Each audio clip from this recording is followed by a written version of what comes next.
This week, the Echelon Racing League heads to Indianapolis, Indiana. Deep in the heart of the Midwest, this quiet giant has been home to some of the world's greatest sports moments and heroes as their birthplace and their proving ground. It's a city that does several things very well. They love speed, they love sports, and they love their heroes. Indy has seen some of the greatest of all time. Today, it's a new kind of champion as the Momentum Indy Crit goes virtual in Week 7 of the Echelon Racing League.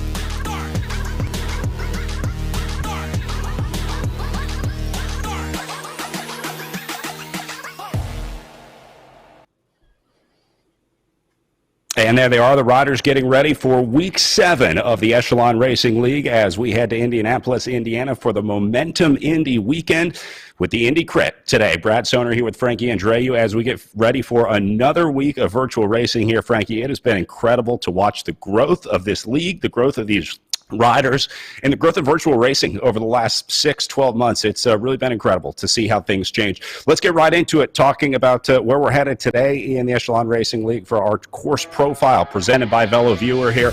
Super unique course in downtown Indianapolis, Indiana, in the great state of Indiana, and my home, the Midwest, just a little bit west of where I grew up in Columbus, Ohio. We are deep in the heart of downtown Indianapolis. The course, really cool. It touches two monuments in downtown. The Indiana World War Memorial Plaza, that honors Indiana veterans fighting in World War I, and the Soldiers and Sailors Monument at the south end of the course. Riders were actually going around Monument Circle. It's one of the coolest parts of the course here, Frankie. But the thing that I love about this, it's unique. It's certainly far from the cookie-cutter four-corner course. Yeah, definitely nothing like a four-corner. I mean, 7 corners, a little bit over a half a mile to be able to go around. Very technical and very fast. And you add into the bricks. They have the bricks that you have to go around Monument Circle. So that adds a little bit of a dynamic to it. 35 laps the riders will be competing today. You see a 0.9 mile of a circuit. Not much really of an uphill and a downhill as we go through right here just after the start line. So coming through the start line, this is where Monument Circle is. This is where they're on the bricks. You can see it's got a little bit more bumpy. Got to pay a little bit more attention to kind of those bike handling skills. But one thing about the Indy course is that it's very wide open. It's almost a no brakes kind of type of course. So it's very, very fast. Coming through here with like turn number 2, long backstretch here. So if you're off the front, this is a chance to either keep the pressure down, or you can decide, hey, I'm going to ease up, try to recover a little bit, try to catch my breath. But if you're in the back, this is where you have to play a game of catch up. And this is what we're going to see in the RGT platform. A lot of riders getting gapped out of turn numbers 2, trying to be able to catch back up here to make sure they're in the first group. This is the most calm of the course, because once they come up here to turn number 3, this is where it gets a little bit more technical. Again, in real life, no brakes, very wide, but on RGT, you're going to have that logarithm braking taking place. And so the riders are going to have to be able to figure out how to handle these corners, coasting into the corners, accelerating out of them, not to be able to get dropped from a group. Very fast course. This is, we're going to have turns of right, turns of left, everybody fighting for position as they're coming around the top part of the course now. Yeah, the other thing I noticed in downtown, or part of racing in downtown, the tall buildings. If there's wind on this Indy Crit course, you're exposed in the open sections like this, but when you get into those sort of canyons, there can be some really directional wind when you're racing downtown. Yeah, and as they come around this final, well, not final turn, one of the corners at the top part of the course, this is where they have to start thinking about position, and it's no different in real life than on T, because the sprint is going to take place. It's a long ways out of the last corner, but you have to be in the top 5, top 6. So this is where that kind of battle for position is going to take place, coming out of turns number 6 into turn number 7. It's a right-hand turn going into this final left-hand turn. Then it's about a final 300, 400 meters to the line. So you definitely might not want to be the first rider coming out. Take advantage of that draft. try to have the good legs after a very fast criterium course. And we're going to see who the sprinter is today for the Indy criterium. And then back through the line and start it all over again as we take a look at some riders to watch out there today. You see Chris Doble-Hickok slowly creeping up on the overall into second place for rally cycling at 232 points. But Jackie Godby still sitting comfortably on top of the leaderboard heading into this one today. Christy Tracy dropping down into third for Team Infinite. Eleanor Wiseman sitting in fourth place for the Amy D Foundation. She's been having some good riding, along with Stephanie Sidlick in fifth place for the Canyon Esports team. So a lot of strong riders in this one, and the criterium has been the ultimate decider in virtual racing here. We know that on the long road races, Jackie Godby has been dominant, but pretty much every time that Godby has been beat, it's been on one of these technical criterium courses. So a lot of those names going to be looking to dethrone Godby up at the top today. Velocity Vixen leading the team competition in the Echelon Racing League heading into the race today, with Team Infinite sitting in second at 464 points. Amy D Foundation with a strong showing across the squad in third place overall, and then Triple X Racing Atletico with 373 points. Those are all taken by Jackie Godby in the women's series, the only rider for the Triple X Racing Atletico squad. In short, Pedal Power in fifth, Canyon Esports in sixth, and the Rally Cycling Team, USA National Team, some riders switching back and forth in seventh. So some pretty strong teams, some pretty strong riders, and pretty impressive field out there today, Frankie. But without a doubt, Jackie Godby going to be the one to watch out there today. The power that she's been able to put up, I mean, the numbers that she puts up on a weekly basis, the consistency alone are enough to say that Jackie Godby has got to be the hero today. Now, it's kind of interesting in the Echelon Racing Series that the top two riders overall are two individuals. They're riding on their own team. They're their own riders, and so it's interesting that but Jackie Godby has been an incredible force during this race series.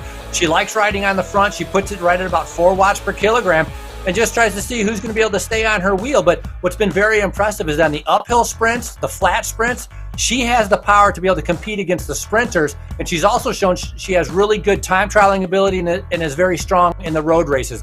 At only 31 years of age, 5'9", coming out of Chicago, not riding outside, so a lot of her focus has been riding on inside, and she's not only been doing the RGT races, but also a lot of other indoor virtual races, and she's been very successful in all of her endeavors so far.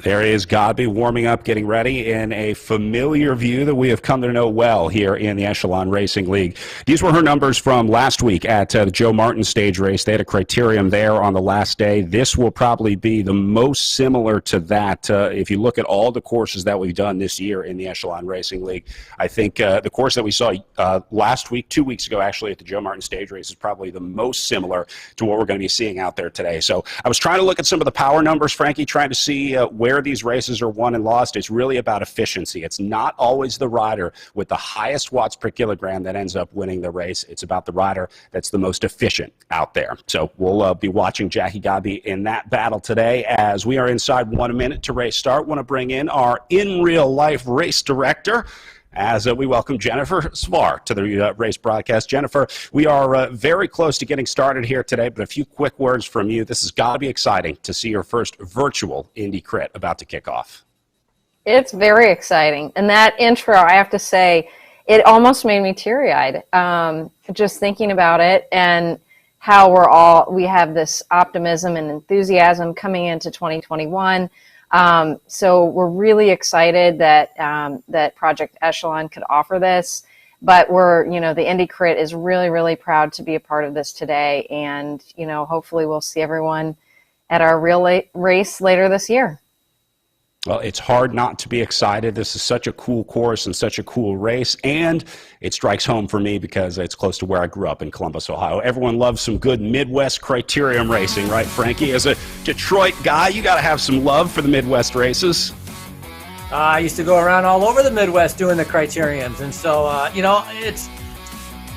used to call it cash cow weekends. We used to go to criteriums every weekend, try to be able to bring home about $1,000, and it was a ton of fun. Racing against the same riders over and over, and it's very similar to what we're experiencing here with the RGT. One thing also about the Indy Crit, it's not just about the races there, because they also have a big group ride, the Major Taylor ride. They have different distances that the riders can go out and participate in. So It's also bringing in the community to be able to watch the bike race, participate in a bike ride, a full-rounded community event. But right now we see Britt Mason and Jackie Godby, no surprise, riding on the front. We'll talk a little bit later. I did participate in the Indy criterium with the RGT and the amateur platform, but we'll talk about that a little bit more later on because these riders are already doing better than I did. Well, it's certainly a different game racing on the virtual platforms as we talked about the learning curve that the riders have made, but we're starting to see a lot of riders figure it out. And Frankie, I think you are right on the cusp of figuring out. You are just about to break through into your virtual racing career. I can feel it. It's right on the horizon for you. You've done a couple races now. You're into 3 or 4. What was the biggest learning curve for you trying out virtual racing? The biggest difference is the first one I got dropped relatively quick. The second one I made it through halfway through, which was the Indy crit. I made it through halfway through, but I kept finding myself going off the front, coming out of the corners. You're putting the power down. I was surging on the front, then coming off the back. So I decided to go down a gear and try to spin to try to be able to see if I could sit in. I was trying to just kind of sit in and suck on a wheel like a wheel sucker would be, like a true sprinter in a criterium course.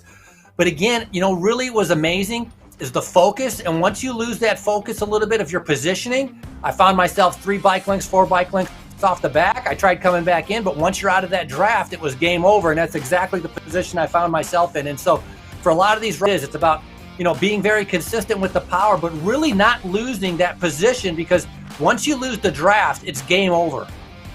Yeah, you really got to pay attention up front. You may be better suited for the Major Taylor ride at the Indy Crit. You were talking about that earlier. As part of the Momentum Indy weekend, spectators and visitors can take part in the Major Taylor ride in the morning before the Indy Crit. 16, 30, and 50-mile ride options start with a parade loop around the Indy Crit course. After checking out the turns and pavement that the pros tackle later on in the day, riders head out to the Indy Cycloplex, home of the Major Taylor Velodrome, where riders can learn about the legacy of Major Taylor, get tips on riding in gear, and then return to downtown Indy for the start of racing at the Indy Crit. It is one of the coolest rides out there, an awesome way to start the day at the Indy Crit. You get to ride out and see the Velodrome, which is a first for a lot of people. Major Taylor Velodrome in Indy, one of the coolest in the country, and then back downtown for some racing and fun. So, Frankie, if the virtual racing doesn't work out, you can join the Major Taylor ride next year. Do a little casual cruising out to the Indy Cycloplex. I would definitely do some casual cruising. And I'll say also with the Indianapolis Velodrome that if you've never ridden on a velodrome, it really is one of the perfect ones to learn on. 333 meters around, it's not that steep, so relatively easy to be able to get onto the velodrome, learn how to ride it, experience what riding on a banked kind of surface is like. Without being kind of very intimidated, because some of the velodromes now are starting to get steeper and steeper, but the Indy Velodrome is still a fantastic facility, and you'd be very impressed about the facility and how easy it is to be able to ride on the velodrome. So I would suggest to anybody to go out there and be able to give it a chance. Yeah, pretty cool opportunity to get to check out the velodrome, and you get to do a lap on the Indy Crit course. So pretty cool. If you can bring the kids out, bring the family out, let them see the course that the pros are going to be doing later. Incredible support for this race throughout the community, including from the highest levels of city government. In fact, we even got a special welcome from the mayor of Indianapolis. Welcome to the first ever virtual Indy Crit bike race. I'm Indianapolis Mayor Joe Hogsett. Every year I've been in office, I've proudly participated in the Indy Crit. As a showcase for the sport of cycling, a healthy lifestyle, and active transportation, this festival has always been a personal favorite. The Indy Crit embodies the competitive and athletic spirit of Indianapolis, bringing people together to celebrate all things cycling. Today we celebrate in that same spirit virtually. When we can safely gather in person, we hope to see you in Indianapolis for the live Indy Crit. Until then, I thank you, and I'm wishing good luck to all of our athletes. It's big time when you got the mayor sending the race off. We've seen some pretty cool starters, but it's always impressive when you get the mayor out there to send the race off. And I know he's been a participant in the Indy Crit as well. They have a pretty cool celebrity relay ride during the day as well, where some local celebrities, local heroes get out there and try the course. And I know Mara's been a part of that in years past as well. Frankie, back out on course. Group still together. I think they're playing the waiting game early here, as this group has really learned that it's just about trying to contain Jackie Godby. I mean, wait, watch, see if you can burn her out early on. But Godby, the ultra endurance rider, one of the hardest in this field to burn out. So if riders want to try and catch Godby off guard today, I think you got to try a break early, got to try and get away, because if you just wait for the last couple laps, it's going to be really easy for Jackie Godby to power away today. And the problem right now is the speed. I mean, going 46 kilometers per hour. It's a big group, so it's very, very fast. So the amount of power to be able to go off the front and kind of keep that gap would be, it would be a difficult challenge. But Godby has proven an incredibly strong rider, and of course, she's the one we're talking about because she's won almost 10 out of the events that we have had. So she definitely has a mark on her back. But I also want to welcome, there's 3 or 4 riders from the Indianapolis area that has decided to get into the virtual racing, and so it's great to be able to see. It's the first time for Upland Brewing to participate in the Echelon Racing League. You have Grace Spinnett and Mary Pinta, who's on board with us, and then also, I guess you could call it even a local rider, Ariel Coy from Indianapolis. And so it's great to be able to see 3 or 4 riders from Indianapolis accepting the invitation to be able to come and participate in the RGT platform. And for them, it's going to be a little bit new. These riders have an advantage who have raced on RGT already 3 or 4 times or more. They're going to have figured out how to be able to figure out the drafting, how to be able to sit in, when to be able to use their power, and when to be able to save themselves. And so that's going to come into play a little bit later on. We already see, I think we saw 4 or 5 riders just getting gapped off in one of the corners and not being able to catch back on. So we already have 4 or 5 riders off the back. Here's a look at Ariel Coy from the Marion University squad with her look. The Soigneur and the RGT setup in front of her. Having someone next to you is massively helpful in racing. We've been seeing a lot more riders with someone there. Give you water, give you food. You're pretty occupied in the race. Frankie, you talked about how intense it is, how focused you need to be on the game. So sometimes even just spending time fumbling with a food wrapper or trying to grab a bottle, something like that, you can miss a move like that on RGT. So we've seen a lot of people recruiting soigneurs for virtual racing, something I never thought that I would say or see, but here we are. No, but it would make a big difference if you can just focus on that screen and not have to worry about anything else. But also with, it's an hour effort getting a reminder from your soigneur standing on the side it's just like in real life. You have to eat, you have to drink, stay hydrated and make sure you're in good form waiting for those final laps around. But Ariel, a good road rider also, winning the Fat and Skinny Tire Festival and also winning Hyde Park Blast, big race out of Cincinnati. And last year she was 8th at the Indy Criterium. So she knows this course. She's a good crit rider, a good road rider, and glad to be able to see her participating as Sacho and Double Hickok coming to the front. Now, Double Hickok has been moving up in the rankings. Every race she seems to be getting, I don't want to say figuring it out better, because actually I think Double Hickok, in her case, she's actually getting stronger. I think she's really gained a lot of fitness from doing these virtual races. And that's part of it, trying to maintain the fitness, trying to find the fitness, and then trying to hold the fitness in a season that you don't really know when it's going to start or end. That was a big part of Krista Doble Hickok talking about how she needed that motivation, she needed that next goal, she needed to know when she was competing next. And for a lot of riders, that wasn't a reality, and so a lot of riders have found that competitive outlet in virtual racing here.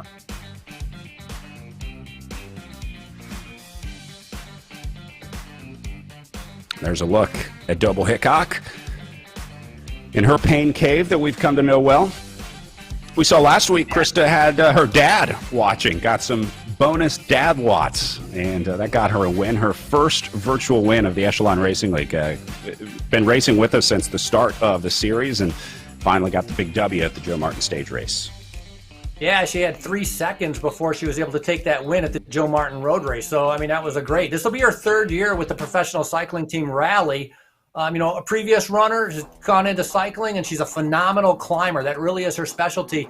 But honestly, the way this virtual racing has been going, she's been able to hold her own. So I think she's found a new avenue to be able to kind of express herself cycling-wise.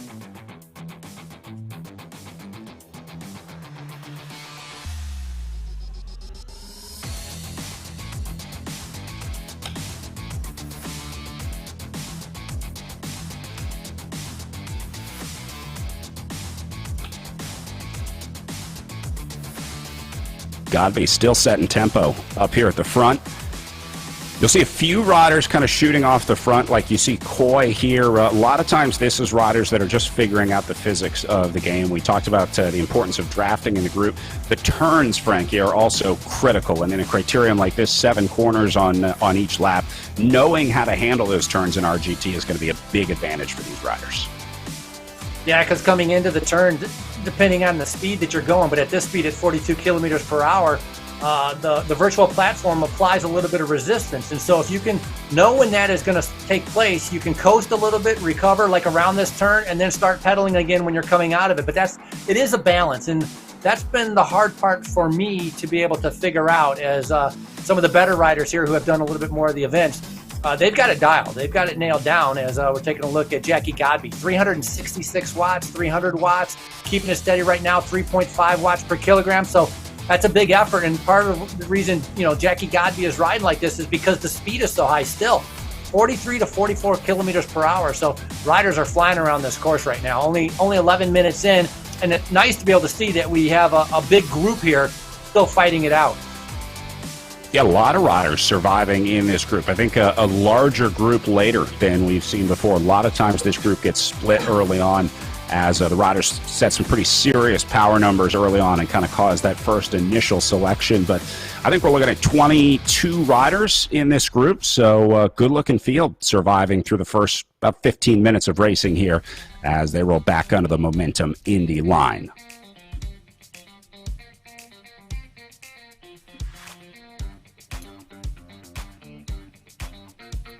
Someone's taking a flyer there. I thought it was Britt Mason, and that's what it is. It is Britt Mason. So figuring out the power to be able to sit in. Lauren Matson-Coe's got to be one of the favorites for today. A very good rider, a good sprinter. Had some good success at the Joe Martin stage race, and she has a couple wins underneath her belt. Winning at the Gateway Park, at Benton, and at the Sunset Loop. So Lauren Matson-Coe definitely knows how to be able to ride this and to be able to sit in. See Emily Walker now starting to be able to come to the front. So different riders, and it's just like in real life. You see that kind of washing machine effect, coming around the outside, coming to the front, and kind of getting drifting back into the middle. A constant fight for position taking place right now. Yeah, the washing machine effect in virtual racing. Some of the riders are always battling, and some of the developers are always battling as well, trying to minimize that in the game. RGT has done a really good job of that recently, trying to adjust the physics, really constantly taking the feedback of the racers and riders in the community and trying to tweak that to make the best riding experience. This really is tailored to cyclists, Frankie. I mean, this is not for someone just looking for a fun workout. It's not like Peloton where you've got an instructor. This is the advantage of RGT here is really the ability to mimic real-life courses.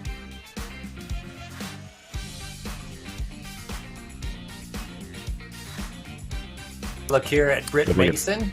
Nice job. She's been riding on the front, going off the front a couple little times out of Elliott City, Maryland. She's riding presented by Pedal Power.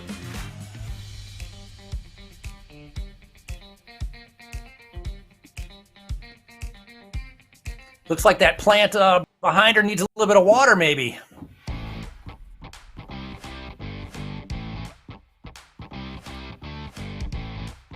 Saving all that water for her. She's drinking it up. Got to be able to stay hydrated. See Crone, Mason, Pohl, Ayala. These are familiar names. These are names we've seen regularly in the Echelon Racing League. And so right now, Godby is the one on the front once again. You see in that red, white, and blue in the middle, and the blue kind of drifting to the back. That's Stovall Hickok. So yeah, we've seen other races. 2 riders just off the back again. And again, it's not about the legs. It's really not about them not being able to keep up. It's just a little bit of a lack of focus, concentration, or figuring out those turns, and all of a sudden you find yourself a few bike lengths off the back, and then it's very difficult to be able to catch back up. So going to see if those 2 riders are able to be able to make contact, but at a speed of 42 kilometers per hour, it's hard.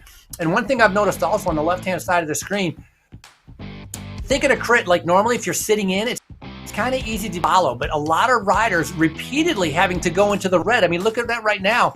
You'll see 5 watts, 5.5, 6 watts as they're trying to respond to the effort coming out of the corners. And so that's something different that we really haven't seen in some of the other crits. So the Indy crit, because of its 7 corners, proving probably a little bit more difficult for some of the riders to handle than we had expected. Yeah, the other thing I've been noticing are the riders at the back. Watch how they respond to getting gapped off. The experienced riders just slowly add the power back in. If you're new to the platform, you want at first to just slam on the gas and try to get back up into the group. But that's actually, it doesn't help because you're wasting watts once you get in and the physics start to take over in our GT. So the riders that don't quite go into the red zone when they're dropped off the back are usually the riders that know what they're doing. Not that they want to get dropped, but it is sort of part of virtual racing, and so you have to know how to be able to get back into the group and get back on. A lot of learning, a lot of new stuff happening on RGT all the time as we continue to explore the platform. I want to bring in Echelon Racing League Commissioner Eric Hill to talk a little bit about some new stuff that they have in the pipeline as we head to the Tour of America's Dairyland up next in the Echelon Racing League. Eric, I understand we're going to have some new competitors in a couple weeks at Toad. Yeah, Brad, one of the things that's most exciting about the virtual racing platform is our ability to make it accessible to anybody and to create equitable racing experiences. And so with that, Tour of America's Dairyland has a long history of hosting hand cycling events for disabled athletes. And we are going to be bringing hand cycling events to the virtual world during the Tour of America's Dairyland Amateur Series and our Pro Series, providing them an opportunity to compete between both the men's and the women's race throughout the course of that weekend. So extremely proud of that opportunity, especially given our veteran mission to educate, equip, and empower veterans. A large number of those athletes that compete in hand cycling events are disabled veterans, and we're extremely proud to be able to give them this opportunity as well. Super exciting. This is one of my favorite parts of the Tour of America's Dairyland every year. They host in real life hand cycle and paracycle racing there. Eric, this is a great opportunity because we really haven't seen a lot of paracycling on the virtual platforms yet. Yeah, no, we haven't. And it's the perfect opportunity, right? You think about equipment differential for those athletes. You think about the difficulty of traveling to get to races for those athletes, the ability to build community right now. We want to leverage this platform to give them an equal opportunity to compete at the highest level, to connect with one another, and experience what our pro athletes and our amateur athletes have been experiencing since November on the RGT platform. Keep up the good work, Eric, over at Echelon Racing League. This is really exciting for cyclists all over the country. Great work. Yeah, thank you, and I'm excited for you to call the race. It's going to be really exciting to hear those unique stories throughout the day. Yeah, we've come to know these riders from racing in person at races around the country, and it'll be cool to get back together in the virtual world here on RGT. Frankie, at 38 kilometers of racing to go, Coy back on the front. She's been aggressive up there today.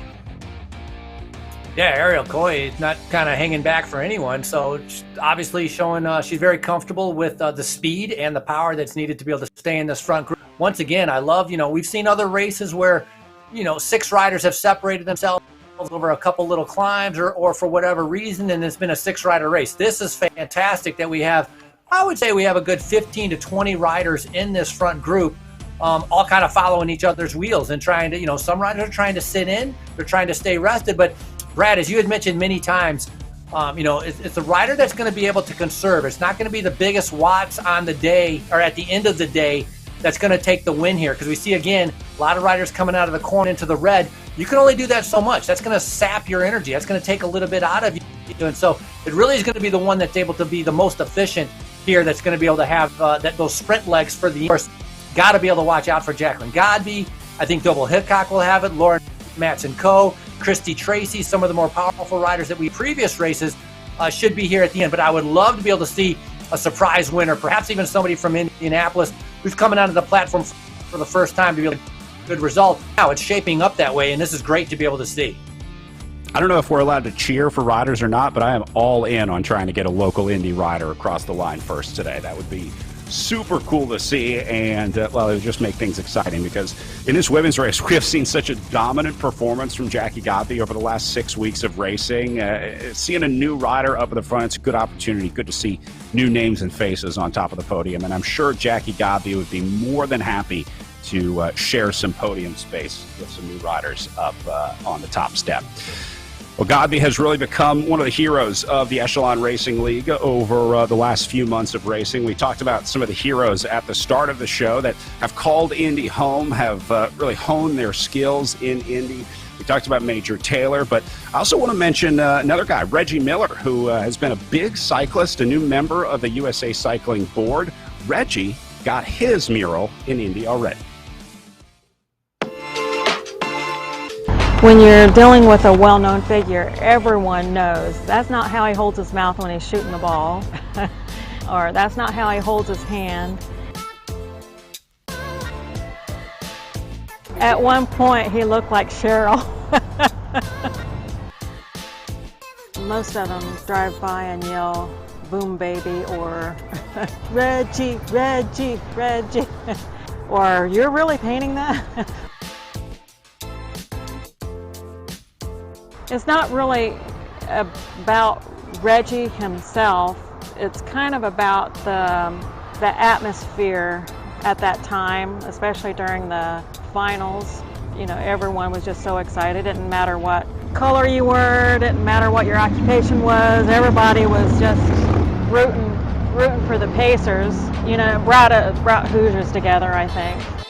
Indiana, it's not a California, it's not a New York, so this helped Indiana stand out a little bit, and it gave Hoosiers a little bit more pride. And in September of last year, the Arts Council kicked off the Bicentennial Legends Mural Series to celebrate the city of Indianapolis's 200th birthday. Internationally recognized cyclist and racial justice advocate Marshall Major Taylor will be honored with the first public mural in 2021 downtown. You can donate to that cause with the MajorTaylorIndy.org Major Taylor Coalition. They're collecting funds to get that mural finished up. They've already got the location picked out. It is an awesome spot right in downtown Indy, and they're just raising those last few dollars to make sure that they can get that maintained and built, picking out the artist right now. So highly encourage you to make a donation. I cannot wait to see that up in Indy. I hope it's done before Indy Crit 2021. I hope we get to see it in person soon. What an awesome way to honor Major Taylor in Indianapolis.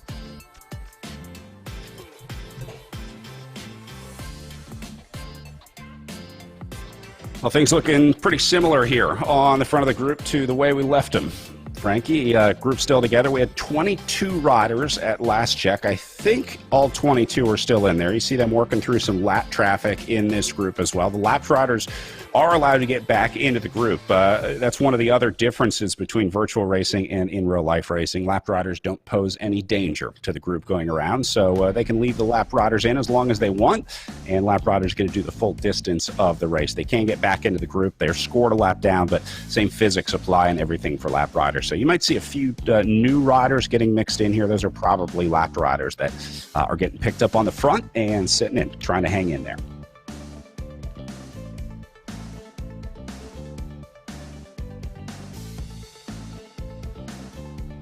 Morgan Chafin taking a look up on the front.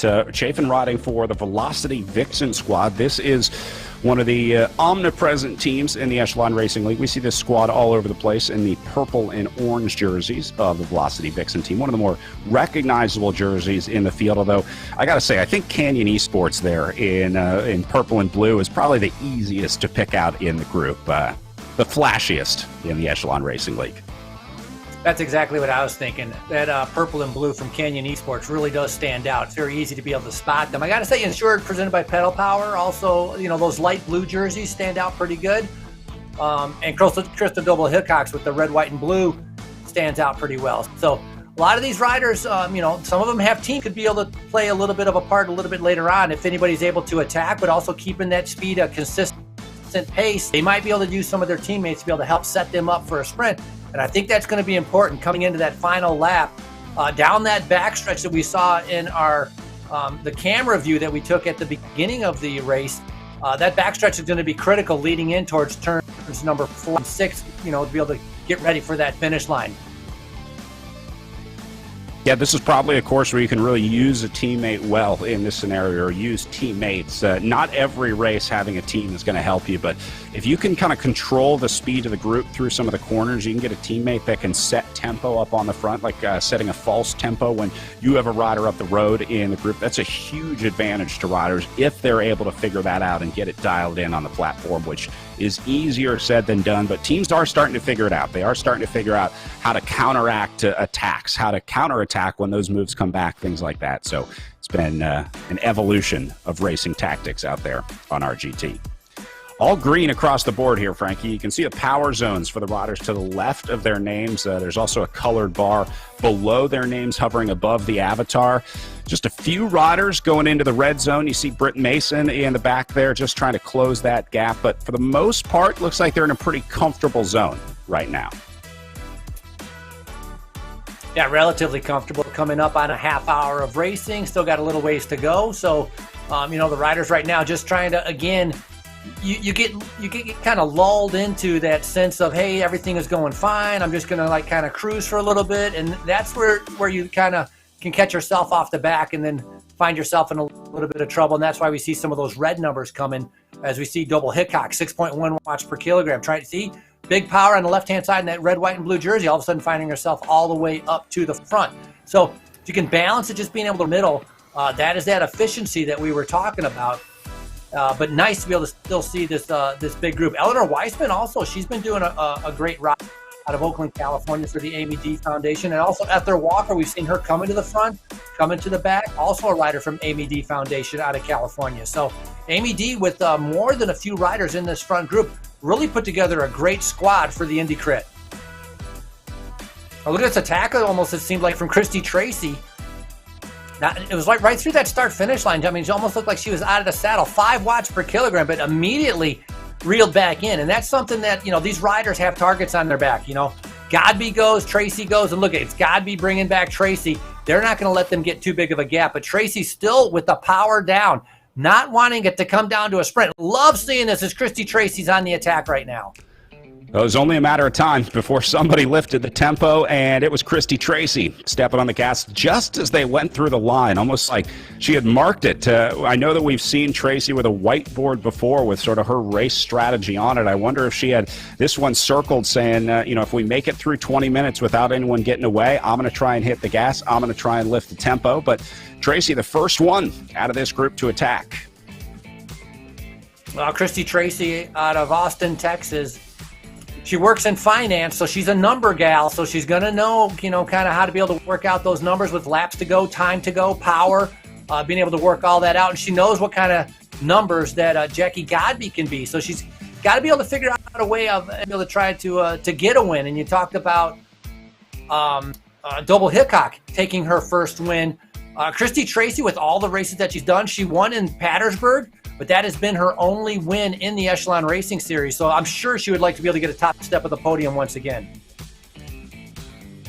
That's actually surprising. It seems hard to believe that Christy Tracy only has one win so far this season. She's always there, always in the mix, but it's just so hard to beat Jackie Godby in that last kick, that finishing stretch where Godby shines so well in the last kilometer or two. She's just really, really strong there.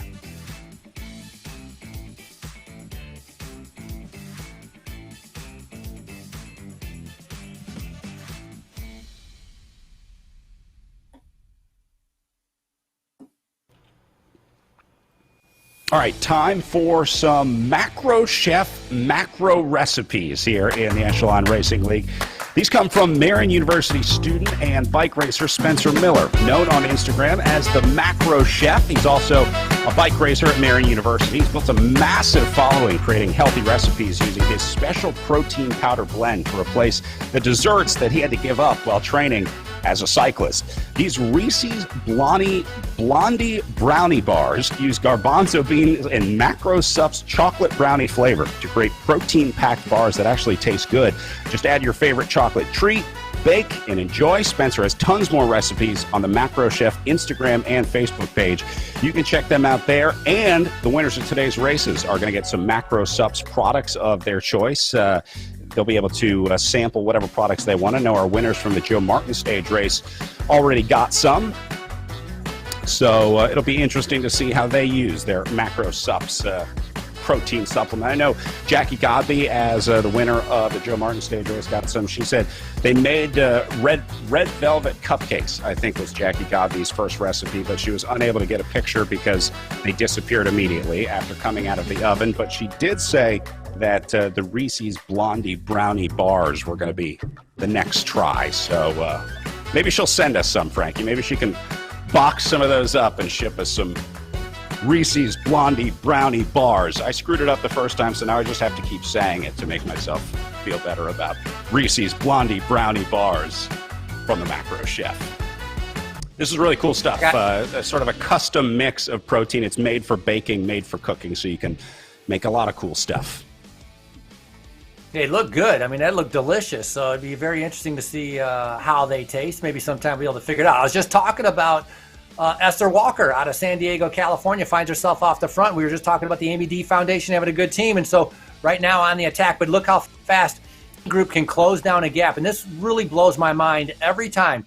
How quickly, when the group decides to be able to kind of really put down the power, going 4.5 to 5 watts per kilogram, how they can shut down a move. And so that's what they did, shutting down Walker, as Godby now comes back up to the front. 4.5 per kilogram coming up on, so just over a half hour of racing. Kirsten Pohl right there with the blue and purple for Canyon Esports now starting to make her way to the front, coming past Christy Tracy. It's almost impossible to get away in a race like this without a group going together. I mean, you can't do it by yourself. The physics almost make it impossible, but coordinating with the other riders to get away is also difficult. That's one of the things that you miss from real life racing to virtual racing, is that communication and the ability to just kind of get a plan together. And so you see less successful breakaways, I think, in virtual racing, as the communication just isn't there. It's a little harder to strike a deal out on the road and understand what the other riders up in the group are trying to do. Echelon Racing League with the official We Are Nations merch at wearenations.com. Each team in the Echelon Racing League has their own web shop with t-shirts, hats, and hoodies. You can find those at wearenations.com. A proceed of all sales go back to the riders, so a chance to get a little cash in their pocket, get the riders paid, and get some cool gear. I know I'll be rocking my Project Echelon gear as we head out onto the road. I got my t-shirt and hoodie, and I'm sure we'll see a lot of those out in the wild when we get back to real-life bike racing soon. Look at Pohl here in the red zone just to stay in the group. Yeah, and then a rider just off the back also has got to be in the red, trying to be able to catch back up. And that's where, you know, you think you're sitting okay, and all of a sudden a surprise attack from Christy Tracy. You see that acceleration. It's like you don't expect it to kind of string out and all of a sudden pick up that pace. You find yourself a few bike lengths off the back. So a couple of riders getting dropped from the main group right there because of the constant kind of speed in the attacks that have been attacking. Pohl doing a good job kind of patrolling the front. Ariel Coy, I got to say, very impressed by the ride that she's doing up here with some of the strongest riders. You got to remember, a lot of the riders in this race also represented the U.S. at the eSport World Championships. And so this is a high quality, high caliber field. And we got a lot of good riders kind of representing themselves in here. So as we take a nice look at our Canyon Esports, as I think that's Kirsten Pohl right there, out of the saddle, making sure she's making to be able to stay near the front. See how she's able to coast going into the turn and then intently watching the screen to figure out where that apex is. Basically, the riders put any power in before they get to the apex. That doesn't register on the rider because they're going through a corner, right? So it would slow the rider down. But once they hit that apex of the turn, you can put as much power as you want into the trainer, as much power as you can. So it's about timing into the corners. And Pohl looks like she's got it figured out here, finding her way up to the front.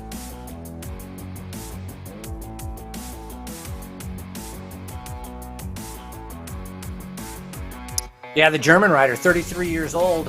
Done. She was a third place so far, and that was in Gateway Cup for Giro della Montagna. So it was one with a little bit of a climb, kind of similar to the final day of the Joe Martin stage race. Very different than our Indy crit that we're doing here, which is flat, fast, aggressive, and that's what we've been seeing. We've had some aggressive racing right now. Again, 45 kilometers per hour. I mean, they're not slowing down. They really haven't given anybody a chance to be able to just kind of sit up and catch their breath. Everybody's kind of sitting in that green to yellow zone, which is, tempo to endurance. And Christy Tracy now finds herself back on the front alongside Ayala, doing a good ride right next to her. Matson Co. paying attention. So nice group here still, kind of as they're whipping around this race course. And obviously, they don't have to worry about the brick criterion. You really do need to worry about the bricks, because it's a very, that changing of the cement, changing of the tarmac, as you would say, going from the, smooth cement to going on to the bricks, going through the turns on some of the bricks. That makes it a little bit tricky. And so positioning is important. Obviously, weather would be important also, but that's kind of what makes the race stand out apart from many of the other criterions, is you have these different dynamics with the amount of corners, with the bricks going around the monuments, a beautiful downtown area. And Brad, as you had mentioned, that wind, you get those wind tunnels. You got to be aware of what part of the course you're on when all of a sudden you're going to get blasted by that wind that comes through the downtown buildings. Yeah, definitely a good place and a bad place to attack on that course, that's for sure. And they change depending on the weather conditions for the day. Things stringing out a little bit up here in the front group. It looks like we might have lost a few riders out of here. I think I saw 18 up at the front. It might be 17. We'll see if we can figure out who the last rider in there is and then go a little farther back.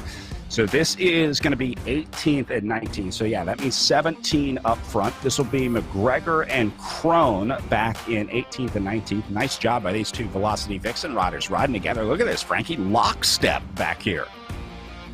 Yeah, side by side. And they were in that front group. They were doing a good job. And again, it's just, perhaps just kind of glancing away or just caught by surprise. That Christy Tracy attack, I think, caught a lot of people by surprise as we go a little bit further back behind McGregor. Leonard doing a good ride. Still top 20, so it's a good ride by her as she's trying to be able to keep up with everybody else. Looks like a pair of Canyon Esports riders behind her with Drew and Bering. Dew and Bering, sorry. And working their way through one of the Amy D Foundation riders. Here goes the front of the group. That's Kirsten Pohl coming back around as Pohl is going to be lapping these riders. So it looks like Pohl might be launching another attack up at the front as we're taking inventory here at the back with 24 and 25 here. 23 and 24, sorry. Sorry, Siebelnlist is an Indy native also, as we go over here to Bennett. Talked about Grace Bennett, 27 years old, also Indy. 2019, she was a Category 3. And so she moved up the rankings extremely quickly to be able to get into, as she did better and better, moving up in the rankings to be able to do some bigger races. So good rider right there out of Indy, also racing for Team Upland Brewing. Yeah, one of our local wildcard teams joining for this weekend of racing at the Indy Crit. I always like a team with a beer sponsor. Although it's not as fun in virtual racing. That's more of an IRL perk when you've got a beer sponsor team showing up at the race. They're usually good for a couple cold ones after the race, Frankie. If you're the announcer, you can usually get an upland or two if you do a good job. I agree. After the race, usually I tend to dip during maybe the last 10 laps, I have it sitting there ready for when the race is over. Saw Ariel Little just a minute ago. No Joe Buck business in the booth for you. I was going to mention that, but I decided not to. But since you brought it up, he just sets it on the side to be able to watch it, right? So, I do the same thing.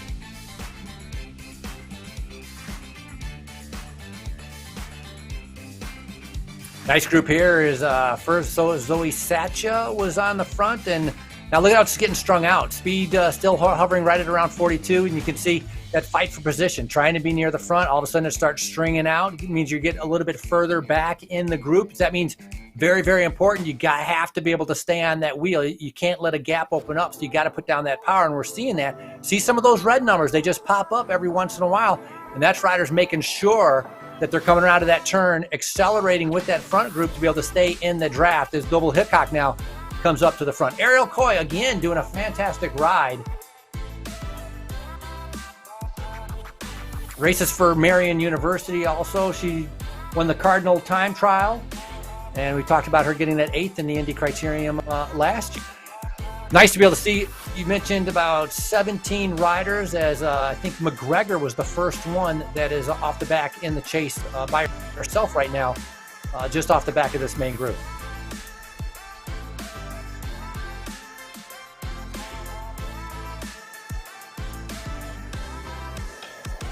Strello trying to hang in here.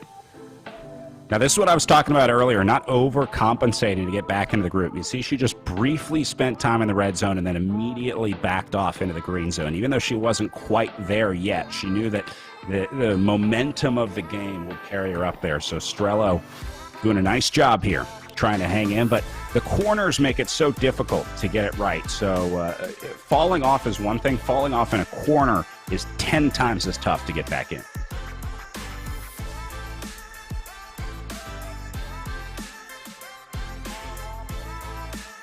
Look at some of our teams in the weekend of racing this week. Project Echelon fielding 3 as Anna Young being joined by Megan Easler and Amy Young, Anna Strello, who we were just looking at earlier.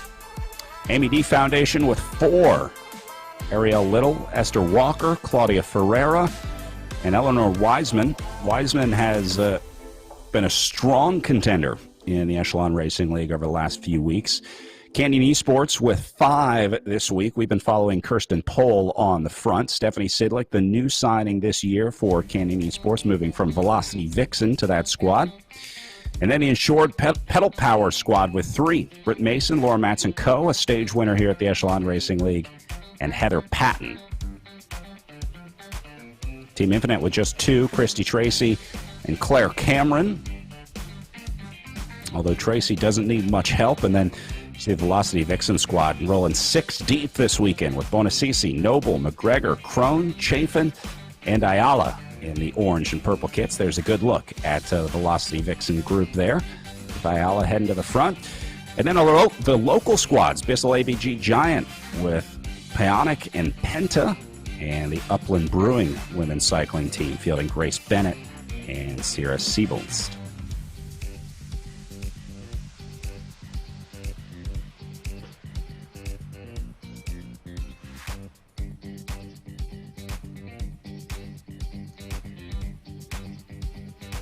That's another new team that has joined Indy Crit for the first time, the Bissell ABG. Emily Payneck and Mary Penta. Payneck, 35 years old, doing good rider, 3rd at the Cheehaw Challenge, and she comes out of Fort Wayne, Indiana, Emily Payneck does. As we go back here, I think we're taking another look here at, I think this was Grace Bennett. This was Ariel Coy, I think, that we're looking at right here. Yep. Yeah, Ariel Coy. So Marion University, good rider. Still managed to be able to keep in that front group. So she's doing a fantastic ride. It seems like for her, the RGT platform's no problem. She's just got the fitness and the power to be able to stay with the front group. Playing darts while she's riding the bike. Now, looks like her Swan Ure might be getting into some racing later on today. We'll be getting ready for our men's race coming up after this one.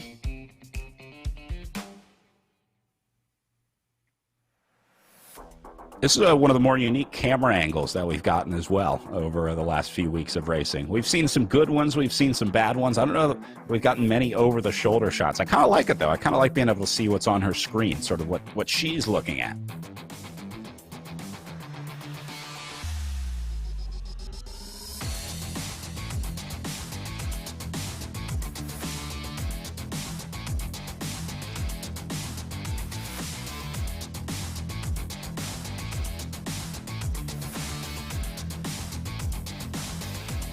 You can see her computer down in the bottom right. She's using the third-person view, kind of hovering overhead, basically the same camera that we've been using.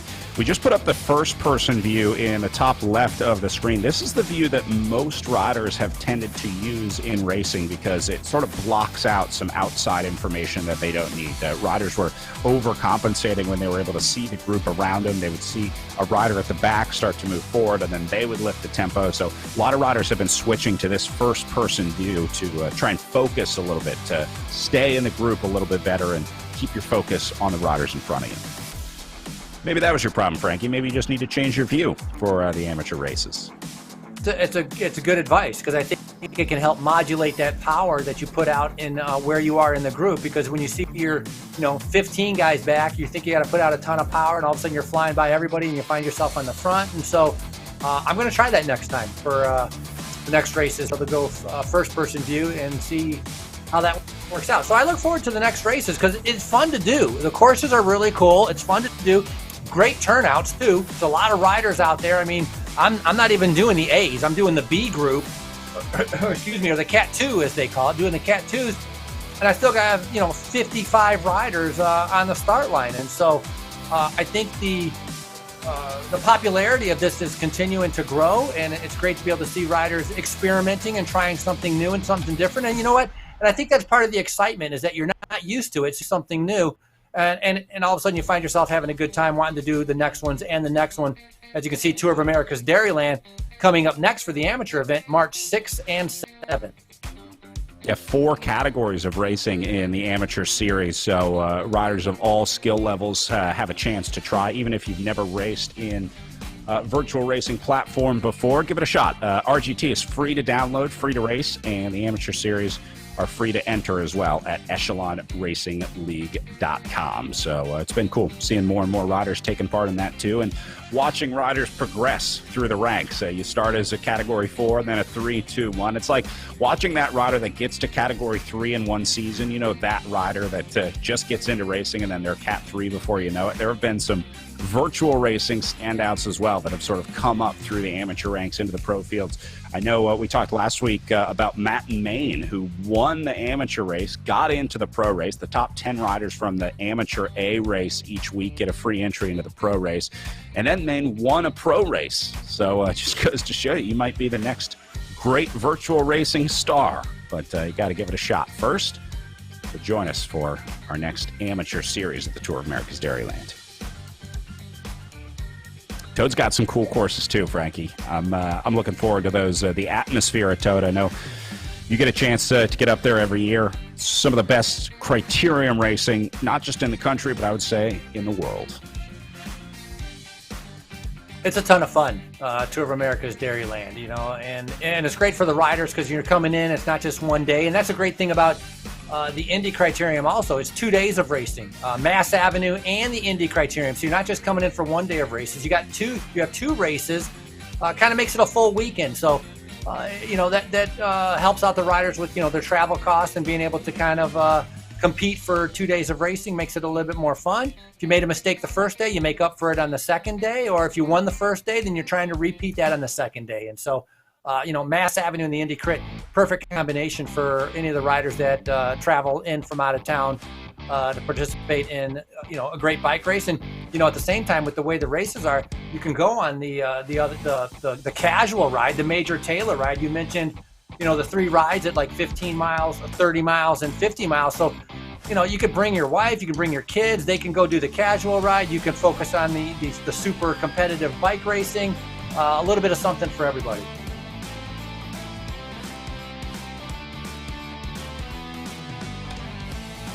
They see the 4 different groups out on the road right now on your screen. The leaders up in the top left side of the screen, and then your chasers on the right side. Nice to see the chasers linking up, working well together. You see group of 3 in the bottom left, group of 2 in the bottom right, and then the Velocity Vixen duo up in the top right. So nice to see that those riders have been able to ride together.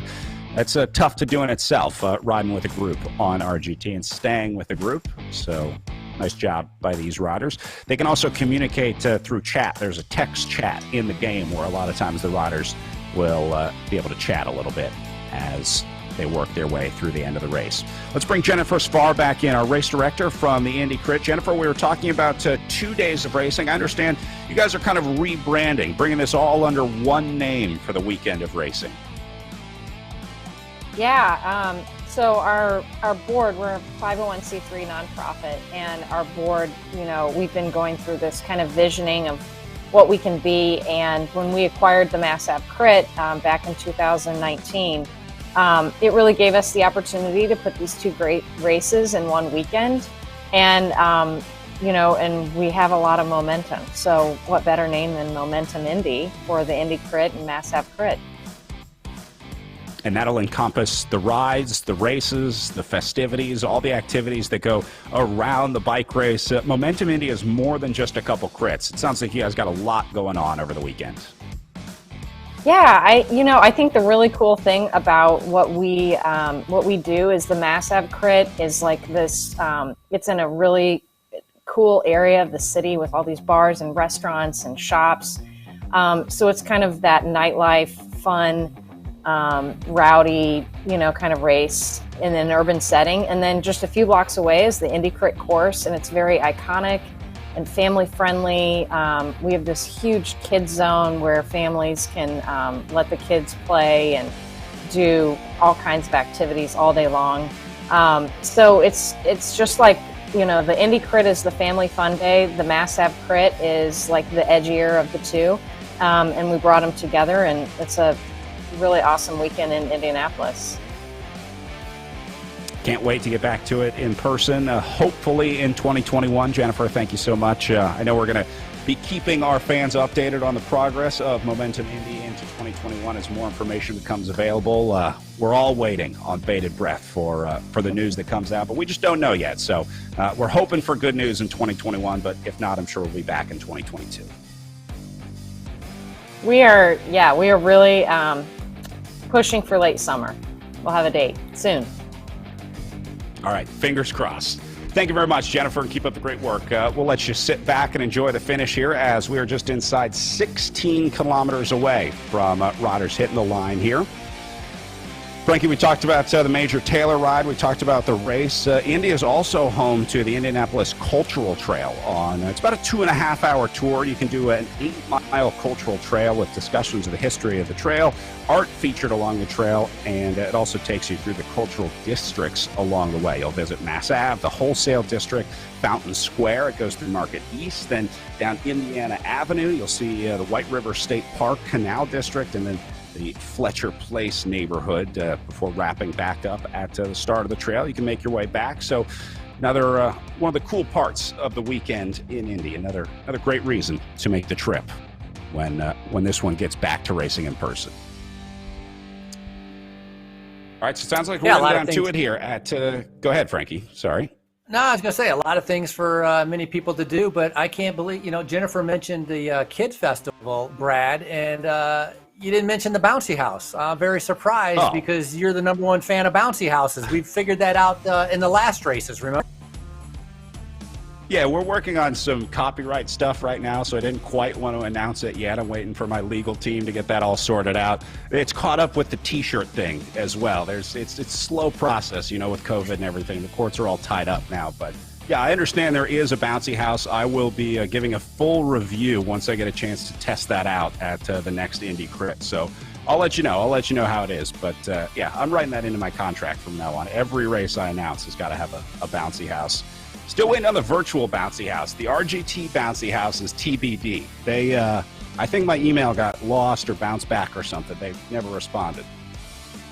I think it'd be easy enough to add in, and you could put the logo on there, Brad's Bouncy House Review, and that'd be right on the top of the bouncy house. But these riders are a little bit more focused right now. I don't think they would notice if there was a bouncy house on the side, or maybe they would, but they're getting down into crunch time right now, getting into the final one. Crystal Doble Hickok in the middle of the screen, out of the saddle. Excuse me, that's Lauren Matson-Coe in the middle of the screen at the saddle just a minute ago. Somebody's riding uphill the entire way on the left-hand side of the screen right there. So, yeah, got the camera a little bit off, but, you can't worry about that right now. But a great view, as you can see, like getting some gels in, it looks like, trying to be able to fuel up. We've seen her do that a lot. In the last 15 minutes of the race, that is when Stephanie Sidlick decides to be able to get some gels and get some sugar into her to be able to make sure she's got that energy for the end. And so that's a good strategy that she seems to apply to her racing strategy. And you can see the rest of the riders all in their, as they call them, the pain caves, in the different areas of their houses. Yeah, constantly eating and drinking, part of the battle of virtual racing. I know Jackie Godby has been one of the best about staying fueled up, understanding what her body needs. She has also been one of the most vocal of advocating for chocolate in racing. She's got her pre-race chocolate routine, her post-race chocolate routine. It is the secret sauce that powers Jackie Godby. She had her Dove chocolate in her post-race press conference last week. She's always got a snack at hand, but when you put out the watts that Jackie Godby does, you can burn through just about anything you want. So chocolate is well earned for riders here in the Echelon Racing League.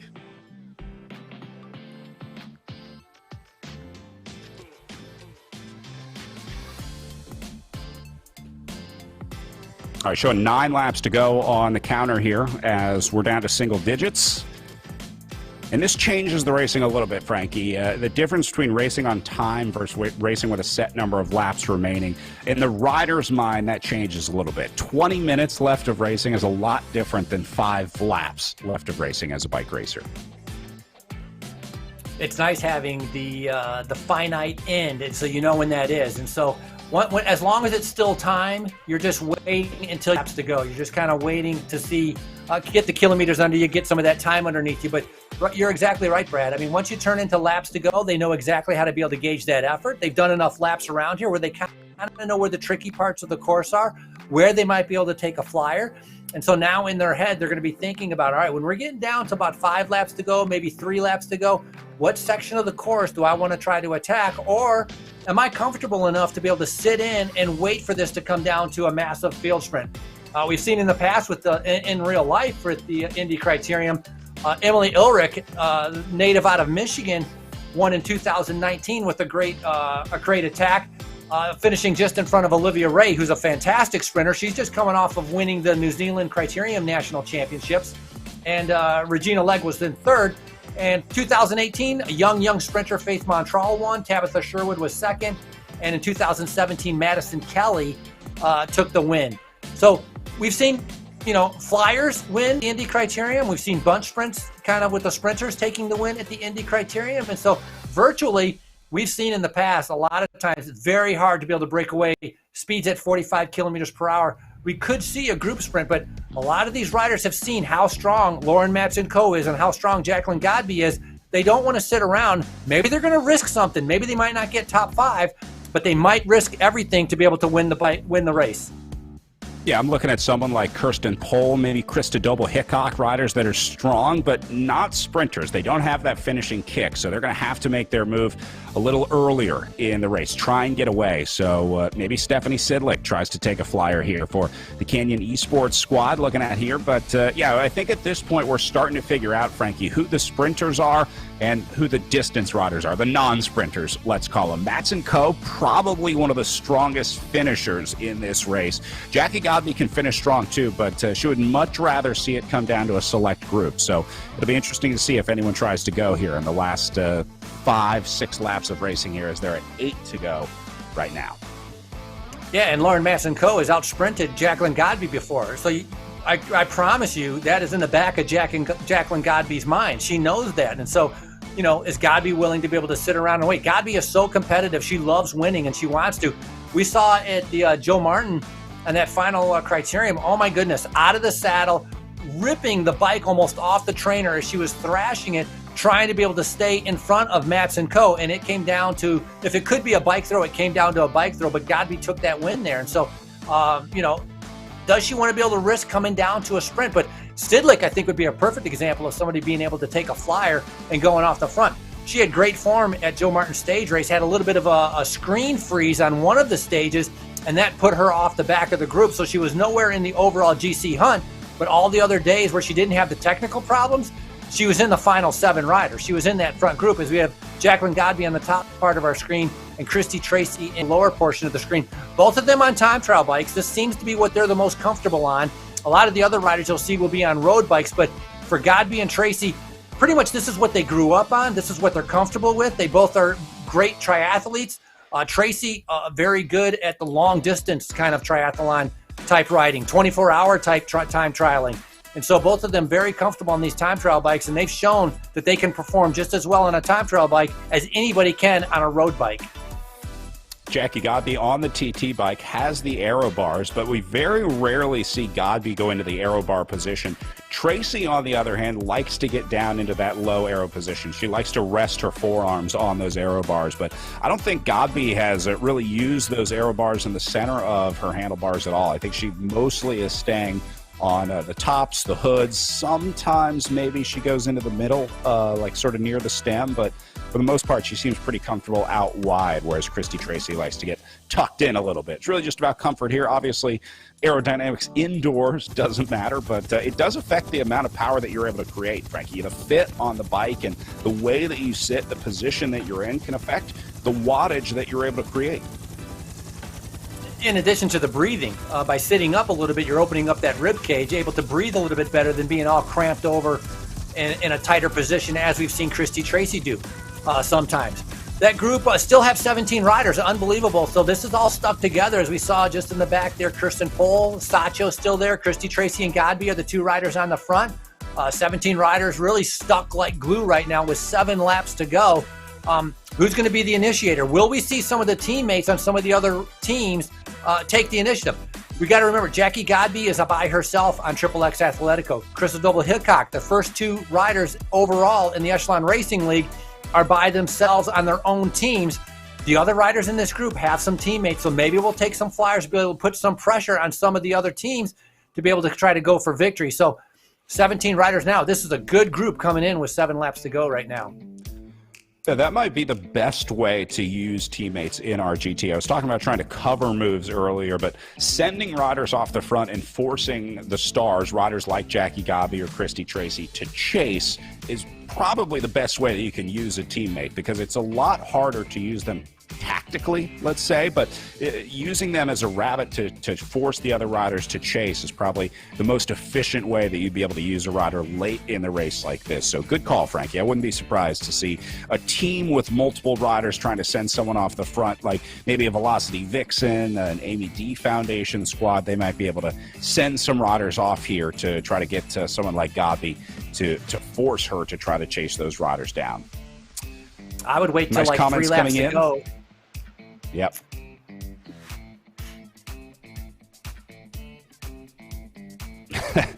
Comment from Andis Burns on Facebook here talking about some of the Midwest weather. He says, when does the thunderstorm simulation hit? Right around 3 to go. We usually get a good afternoon thunderstorm in the Midwest. That's not unheard of at a bike race, but just find a rain jacket and wait it out. It'll be gone in a second.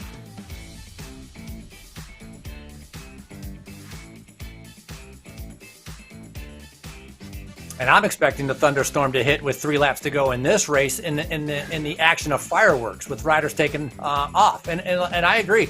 I think a good way to attack some of the sprinters or the other riders with teammates is send them up the road. 3 laps to go, let them take a flyer. 2 laps to go, let them take a flyer.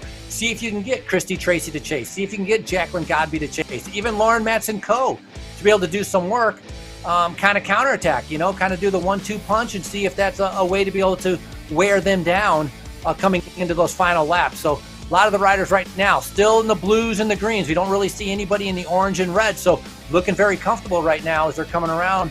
Coming over an hour also, we saw Jacqueline Godby taking in some nutrition, taking in some gels to be able to keep that energy up. Aaron Ayala, Morgan Chafin getting some cheers from our Facebook chat. You find Echelon Racing League on Facebook, and throw your questions, comments in the comment section. We'll get those up on air and get those out to the riders.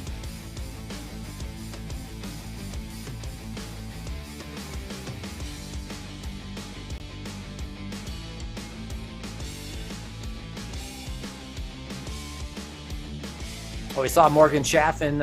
She was just in 3rd, now dropping back to about seeing for Velocity Vixen, coming out in the.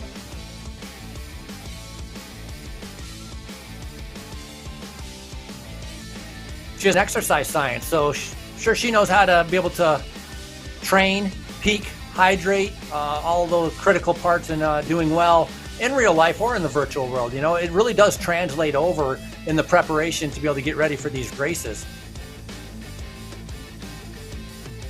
They talk about some of the carryover there. Jackie Godby, who we've been talking about a lot is in her final year of her PhD in radiology. She's going to be a radiology researcher, but the focus that it takes to do something like a PhD, to train for a triathlon, an Ironman, something like that, it requires focus, discipline, and the ability to bury yourself, to train. And Jackie Gabi obviously has that. I think pretty much everyone in this group has it. If you've got the foresight, if you've got the up and go to get up and get on RGT and get racing in a year like this, then I'd say you've got that focus. You've got that type A personality that makes for great champions.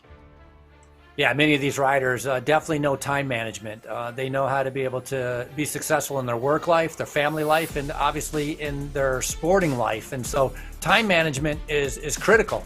And I think that's a big part of what cycling also, can teach you is time management, how to be able to balance that training, balance recovery, balance rest with the rest of your day, either be a work day or, hanging out with your family at home. And so a lot of these riders, carving out a good portion of their day to be a part of the Echelon Racing Series, which is much appreciated because it's been super entertaining and a ton of fun to watch. And we're getting down to 5 laps to go, and it's going to be the best of the best here for the end of the Indy crit in the women's race.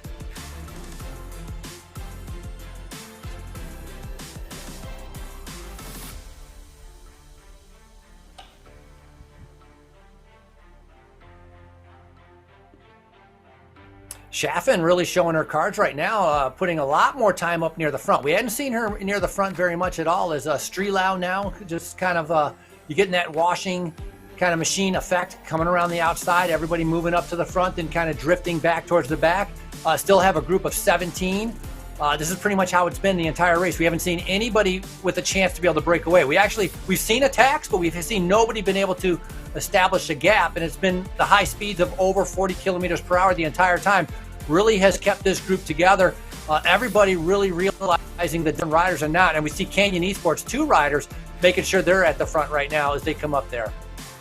Yeah, I wonder if Christy Tracy's attack was kind of a warning to others and maybe even discouraging to Tracy as well, seeing how quickly everybody responded. She gave it a try and then saw what happened and was like, yeah, that's not working out. Everyone wants to go with me. So maybe the one attack that we did see, I think, was from Tracy, although Kirsten Pohl has been putting in some digs up there on the front as well. There have definitely been some riders into the red zone for sure, but I think Tracy had the biggest separation that we've seen all day. Group looking pretty fresh inside 5K of racing to go here. Just about everyone in the saddle as they get ready for the crucial final 3 laps of racing here.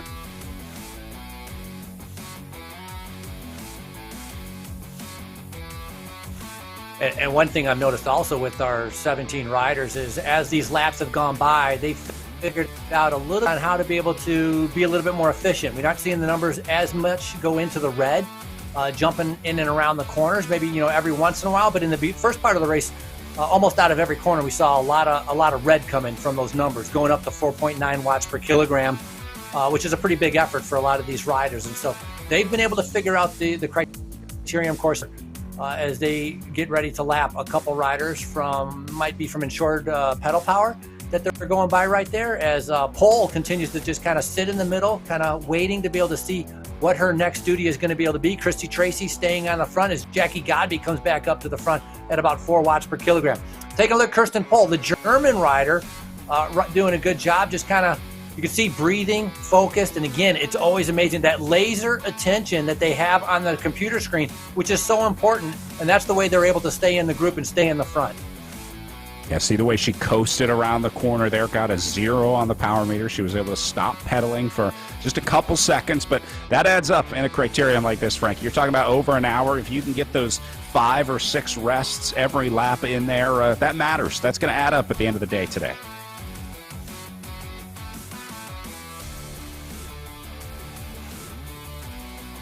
Now Chafin going.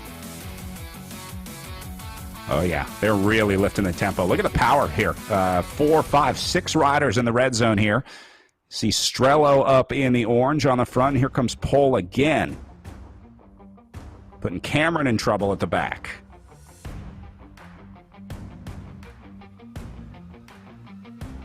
Yeah, we're seeing riders all they're over the play. I mean, right? We don't really see one rider just kind of sitting on the front. We've seen that in the past, right? Jacqueline Godby comes up to the front, sets a tempo of about 4 watts per kilogram, and we see her kind of staying up there, never falling out of the, like, 1, 2, first or second place or third place.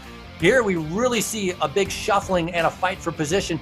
All sorts of different riders coming to the front, getting shuffled to the back, and so maybe a little bit more even in the competitive spirit on this flatter part of the course, and maybe that's the difference with the corners as we see different riders. Now Godby coming back up to the front, but we've seen different riders kind of taking over that position that Godby likes to dominate. Will that be a deciding factor a little bit later on in the race with 2 laps to go? Eleanor Wiseman leading the group through the line as they see 2 laps to go. Wiseman has been pretty quiet for most of the day today. We haven't seen her on the front a lot. That's a good sign. A lot of times the rider who wins is the rider that we don't really talk about a lot during the day because they've been sitting back. They've been lowering their average watts per kilo, sitting in the group, riding as efficiently as possible. But now it's time to start reaching into those reserves. Time to start using the watts and the energy that you've been saving throughout the day today. I think a rider's done a good job. We spoke a little bit about her because of her sprinting, but she stayed hidden, haven't we? Is Lauren Matson-Coe. Really haven't, attacking off the front. We haven't seen her really get into trouble off the back that we've seen in other races where she finds herself gapped and has to put in a big, red effort to be able to catch back up. She seems a little bit more consistent during this race of sitting in and being able to be a little bit more efficient, as we have a nice shot here of Lauren Matson-Coe just kind of following the wheels and waiting for that sprint. Last time we saw her get onto the drops when it came down to sprint time. Are we going to see a similar kind of position for her on that bike, or will she remain on the tops of the handlebars? It'll be interesting to see.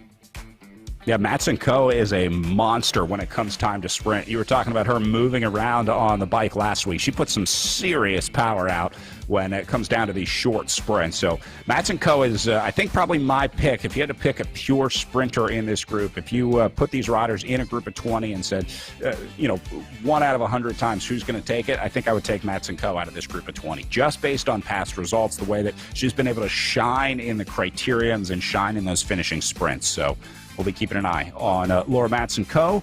Again, a former winner here in the Echelon Racing League with the Insured presented by Pedal Power Team. And she's back in it today with 1.6K to go. And the speed's been consistently a bit higher. Right now, sitting right through the start-finish line. It's going to be 1 lap to go. So this is the bell lap right now. Do we have an unofficial bell? There we go. There we go.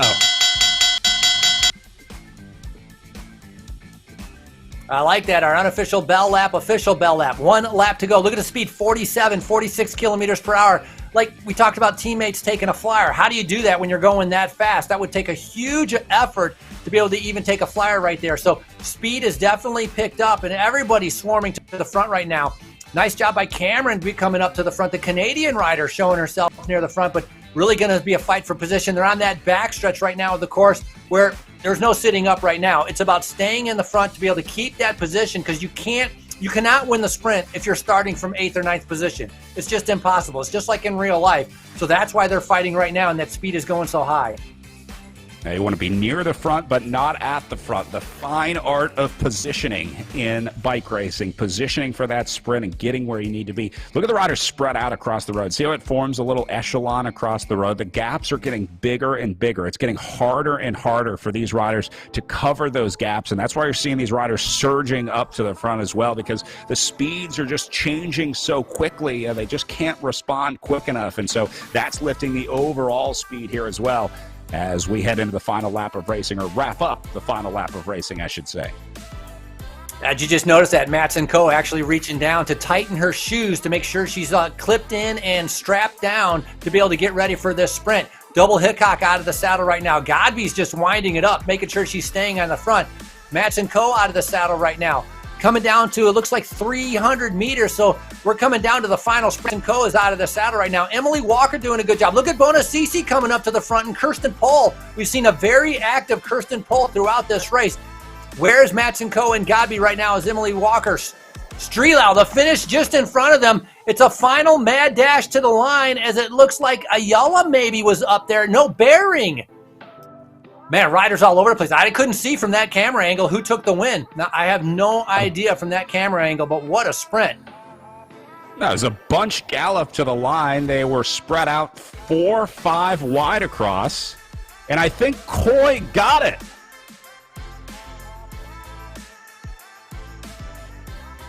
Confirming. Coy, your winner today in the Indy Crit, the outsider, upsets the favorites. Hometown victory. Nice. The Indianapolis native, the 30-year-old University, Ariel Coy taking that win. We talked about 8th at the Indy Criterium in real life, but first here in the virtual Indy Crit. So congratulations to her. Man, talk about figuring out the RGT platform for her. It seemed like it was no problem. I'd say she's got it figured out. I'd say she figured it out pretty well. Ariel Coy, in her first race of the Echelon Racing League, takes a win for Marian University in the Indy Crit, outsprinting the likes of Jackie Godby and Christy Tracy. That's an upset this week. I was very surprised at how late the sprint started. We came around with, I saw 300 meters from that kind of different camera angle that we saw, and it wasn't, nobody had taken off yet. And normally we've seen a lot earlier sprints with a lot of riders with a mad dash to the line. And so it seemed like a very late sprint. And so it'll be interesting to see how Ariel Coy handled that sprint and when she decided to take off. But with that dartboard right in front of her, she hit the bullseye. And the first thing you got to do is call your agent and tell him that you're big time now in the Echelon Racing League. Ariel on the phone, not sure who she's calling here, but you want to share the good news as soon as you get it. So that is super cool to see not only a local rider, but a new rider taking a win here at the Momentum Indy Crit. So Ariel Coy on the top of the leaderboard for Marian University at just over an hour in the saddle, 1 hour, 14 minutes, doing 3.41 watts per kilogram. Again, look at the efficiency for Coy. Jackie Godby in second place with an average of 4.2 watts per kilogram. Coy only had to do 3.4 to get the win out there. Aaron Ayala sitting in third place on the day with 3.3 watts per kilogram. Cheyenne Noble in fourth for the Velocity Vixen team at 3.43. Then it's Kirsten Pohl, Krista Doble Hickok, Britt Mason, Laura Matson-Coe in eighth on the day. Stephanie Sidlick in ninth, and Eleanor Wiseman taking 10th place for the Amy D Foundation team. Frankie, look how close these riders were. Inside the top 10, not even a half second between first and 10th. Yeah, it really came down to a bike throw, if that was possible between them. But Ariel Coy, a good sprint. But got to say, very impressed with Aaron Ayala. First time getting onto the podium. Cheyenne Noble doing a great ride also. Kirsten Pohl getting up there. So a few surprises in the Indy Criterium, but Velocity Vixen really stepping up to the plate here with that third and fourth. So congratulations for them for having a fantastic race. But Ariel Coy really proving that she figured out the RGT platform and timed that sprint perfectly to be able to take victory here. Coy takes the women's race as we get ready to switch over to the pro men. Up next at Momentum Indy, we're going to take a short break and be back with more live racing from the Echelon Racing League.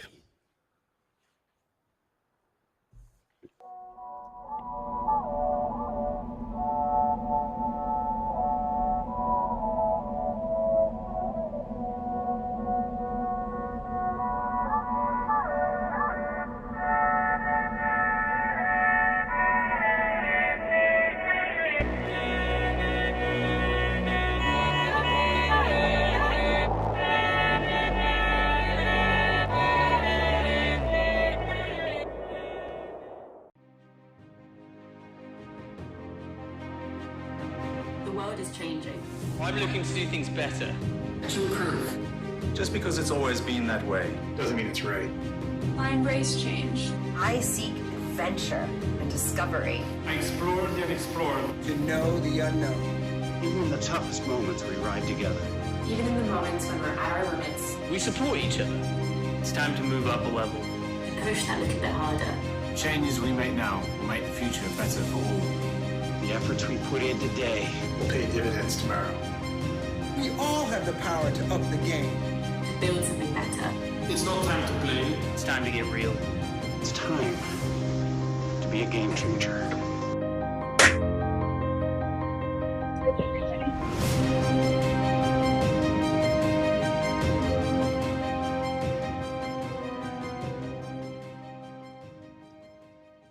As an athlete, getting marginally better is one thing. Getting exponentially better puts you in a whole new ballgame. Biomoto uses a proprietary digital process to capture movement at 200 frames per second and 70 sensors per foot to measure ground-based forces, resulting in advanced motion analysis that's up to 10 times more accurate than orthotics. It's the data generated by this process that allows Biomoto to construct custom insoles that make athletes faster, stronger, and more stable, and result in an unprecedented 95% success rate. Ariel, we're going to try and do an interview with you in about 2 minutes.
2020 Echelon Racing League is brought to you by Biomoto USA. Find the motor in you. By Project Echelon, educating, equipping, and empowering veterans through physical activity. By Hyperice, move better and enhance your recovery with Hyperice. And by Nations, enhancing the reach of esports, including with the Echelon Racing League. Well, Frankie, as we wrap up our women's race, some pretty incredible riding out there. The men's certainly going to be watching that one, but it just goes to show you that a new rider can win. An upset can happen in the Echelon Racing League.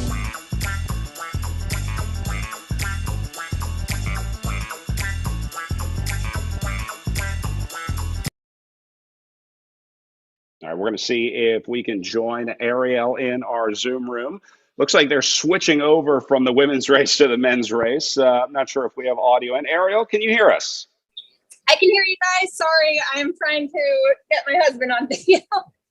Hey, we appreciate you doing the camera work for two riders. Ariel, congratulations on the win. Welcome to virtual racing. How much experience do you have on the virtual platforms?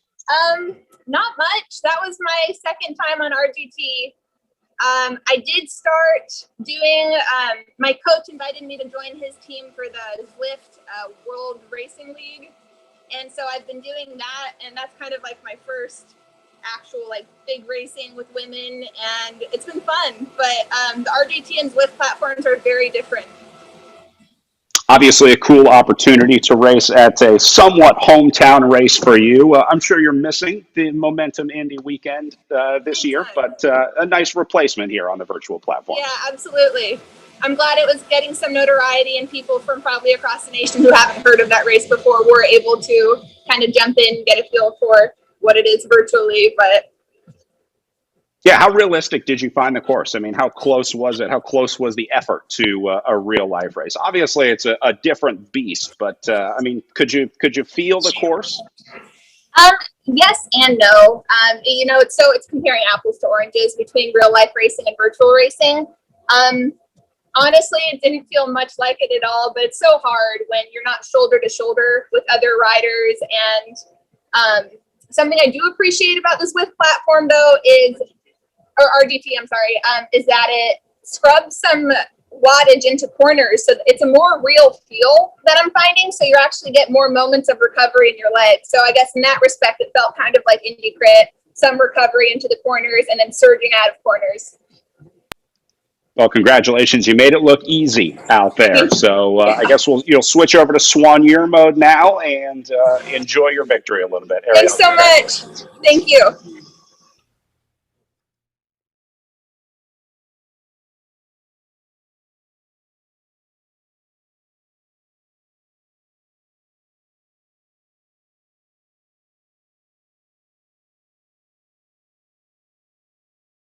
To our next race start for the pro men. Let's talk about what we're looking at in our men's scenario here, Frankie. This one has been much closer in the standings over the last few weeks than we've seen in the women's series, as we talk about Jackie Godby with a dominant lead over in the women's series. But this is a close one up in the men's race with Ben Thomas and Matt Usborne. They have been going at it all week. Thomas with 232. It says 205 there. It's Thomas, with 232. Usborne with 205. But they've been going back and forth. I mean, Usborne was really the only guy that was able to give Ben Thomas a run for his money in the overall.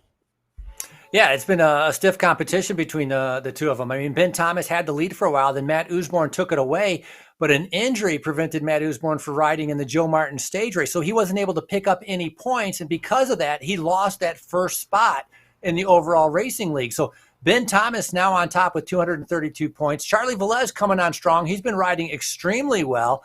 And so it really has been a battle between Team Tour and Above and Beyond Cancer, and it's going to continue today because every single one of those points. So in other words, every place you get in that finish is going to make a difference.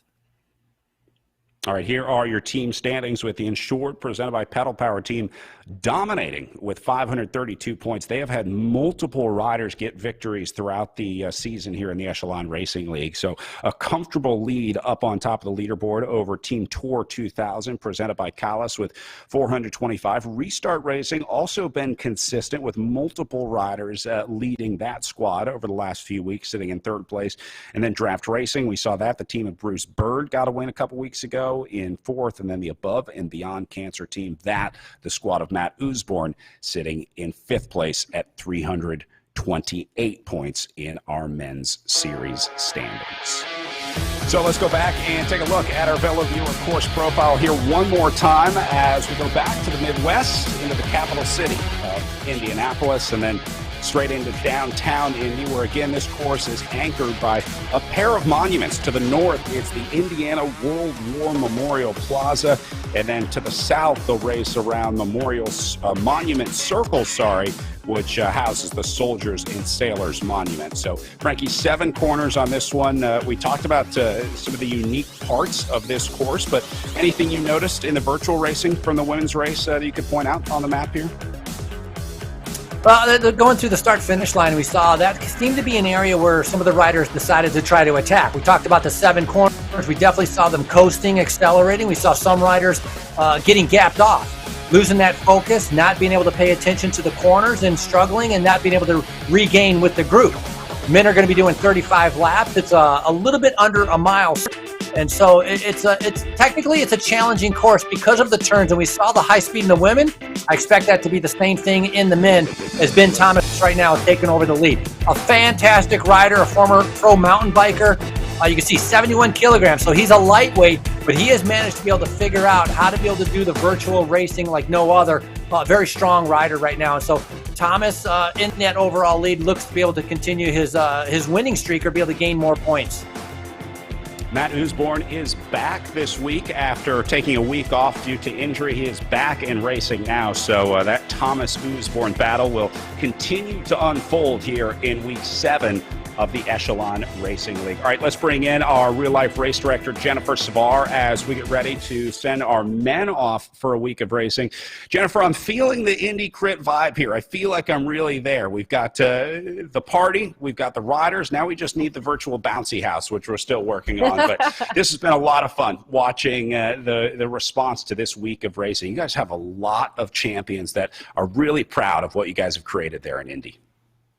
We do have a lot of champions. I think we've seen, Chloe Dykert actually is from Indianapolis, and you know, she's looking to. Is she on the Olympic team for this year, or who I knows? don't know where that. Yeah, not sure where that is, but Who knows if there's even Olympics? I know, right? But you know, it's kind of like this Midwest hotbed of racing, and it was really cool to see Ariel, you know, finish strong and take the win today. So that was really exciting. It doesn't get much better than a local rider, a hometown hero, and Ariel playing that role for us today in the Echelon Racing League. I'm sure she's going to have a lot of fans when we get back to real life racing in 2021, hopefully, or 2022, worst case scenario. But let's get back to our virtual racing right now. Thank you very much, Jennifer. As Frankie, we are back underway with our pro men doing the same distance as our pro women, 35 laps around the Indy Crit course here. Right now, they got to focus on 6 watts per kilogram, give or take, trying to stay up with that first group. You can see the start's always so frantic to be able to make sure, and especially coming into those corners, because it's going to scrub the speed. You can see that with that number in the left hand, it goes red, and then it'll turn white. And so pedaling or putting out 500 watts when that number is turning red actually does you no good. So got to be able to balance on when to coast, right, leading into the corner, and then starting to pedal out of the corner. So, but for now, it's just about keeping up with that group, keeping that focus so that you don't find yourself gapped off the back. But a strong, strong group of riders we have here. Again, Upland Brewing, first time joining the Echelon Racing League. Glad to be able to see them here. Bissell ABG Giant has some riders in here. Be able to talk about both of those teams a little bit more, a little bit later on, and some Indy locals. And it's always great to be able to see riders coming out, trying maybe RGT for the first time. And, you know, a lot of times, I think if they knew they were going to be doing this race, they probably did a couple training rides or at least a preview of this course beforehand to kind of get a little bit of a feel for the platform, which would be smart. I mean, that's what being a smart bike racer. Yeah, you heard Ariel say it's her second time on RGT, so you just got to get that first ride in there, and then you're an expert, and you can come and win a race at the Echelon Racing League. But you got to do that first race first. This is Ben Thomas, OTB, our series leader, in serious trouble early on here at 54th place for Team Tour 2000. This is a major issue for Ben Thomas. This has got to be a technical here, Frankie. I don't think that Ben Thomas belongs at the back of this race. I'm laughing because it's almost so funny, but I'm sure not for him, because look at the power in the beginning. Big power. And Ben Thomas, honestly, a 3-time national mountain bike champion out of Great Britain, he doesn't even know how to ride at 128 watts. And so I don't know what is going on with him, but good catch, because that is a major problem for the overall leader. So he's out of it. There's no way he's going to be able to come back. And so really for Matt Usborne, if he's able to recover from his injury, and we'll talk a little bit more about that a little bit later on, big opportunity to be able to pick up some points, be able to possibly take back over the Echelon Racing League Series leader. Wow, what a difference. Who the heck riding outside in the snow? Who is that? So this is Conway on your screen right now, and you'll notice there is an active snowball fight happening behind him on the left-hand side of his screen there. Those little black dots. He's got a small army engaged in a snowball fight while this guy is in the middle of his ERL race. And there's a dog running around. Doesn't get much better than that. I didn't catch it. Conway, I didn't catch the name.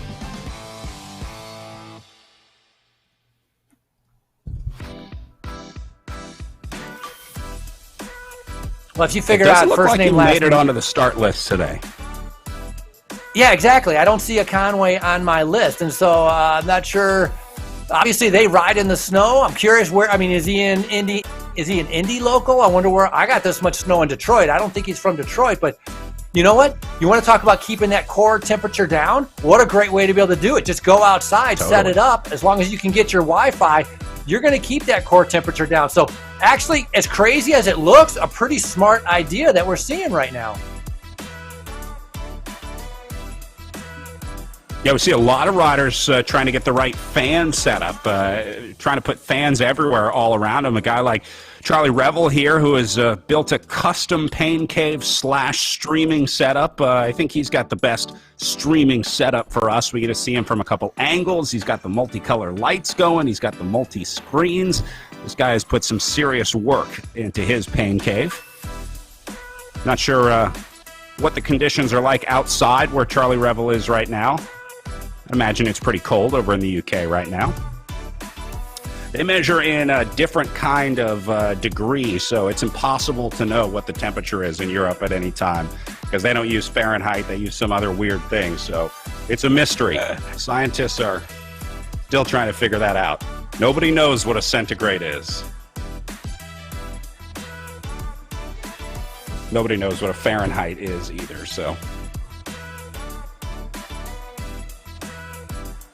Well, Charlie Ravel with the best gaming setup there. He's had good success with the Echelon Racing League. A couple top fives, third at Clarendon, second at Benton Park.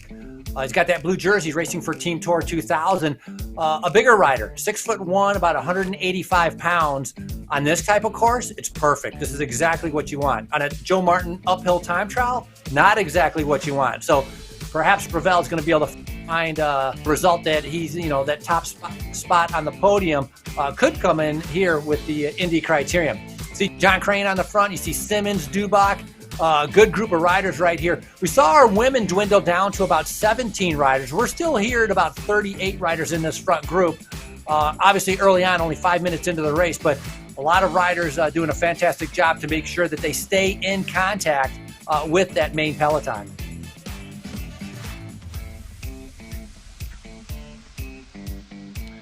I want to go back to Henry Conaway, who has dropped the hat now, revealing pretty epic hairstyle up top. Conaway is a Bissell rider out of Indianapolis, so local rider, and obviously comfortable riding in the cold.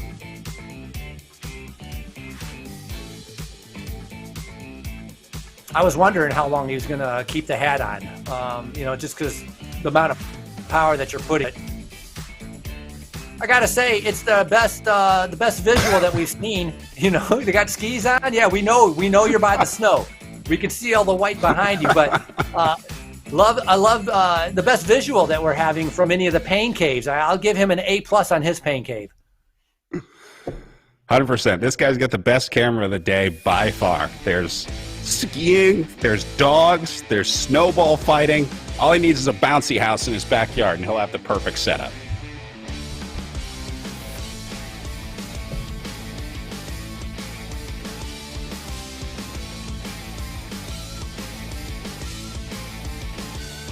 And look at that, Conway's up there.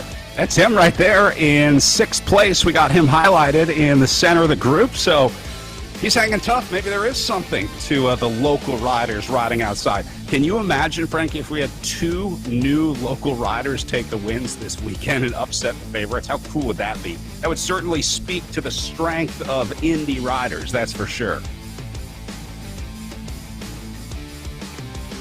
Yeah, it would be well deserved. They have a strong team here with the Bissell ABG Giant. We talked about Conway, who's not even on our start list. We have Tucker Pikes, Zach Andrews, and Ruben Bacon. And so we see Ruben Bacon right there, another of those. He's from Harrodsburg, Kentucky, but part of that Bissell ABG Giant team. And so 3 riders from that same team doing a great job of being able to stay in this front group.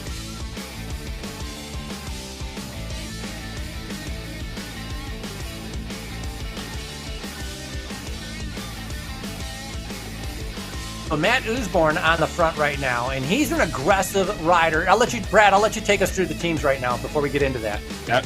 Well, Usborne, part of the Above and Beyond Cancer presented by Bike World squad. He's got 4 riders with him this weekend with Simmons, Parrish, Breen, and Grant Simmons on there twice. Simon's on there twice, I think. But Usborne should be the leader for that squad. Canyon Esports with 4, including Ollie Jones. He has a stage win already in the Echelon Racing League with Gary Muller. Spencer Segabrush also has had some good results here. Digital Commerce Bank, DC Bank with 3. Lucas Conley, Emmett Culp, and Simon Dubuque. You'll see Dubuque up here in the front of the group. He's usually pretty strong in here.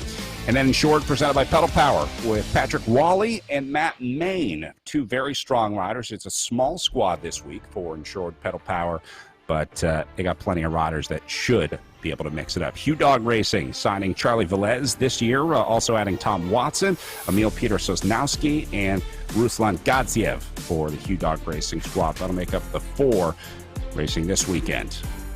See Dubuque up there on the front we just talked about.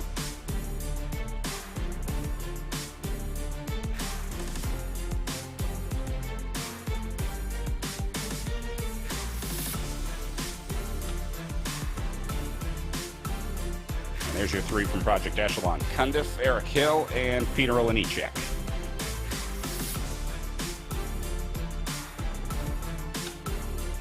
Restart with a big squad, 6 here, including Kevin Bouchard-Hall, who has been a virtual early adopter, let's call him. Mike Swart, also part of that squad, and Jonathan Crane, guys that have some pretty serious experience in the virtual racing world. And then we move to Team Tour 2000 presented by Callis. That is the team of Ben Thomas and Charlie Revel, who we met earlier. They're joined by Alec Jones, Oscar Hutchings, and Joshua Croxton this weekend at the Momentum Indy weekend. And then support Clean Sport BSCG Guten Plan coaching with Chris Ray and Sam Siebel. They got more sponsors than they do riders this weekend over on that squad.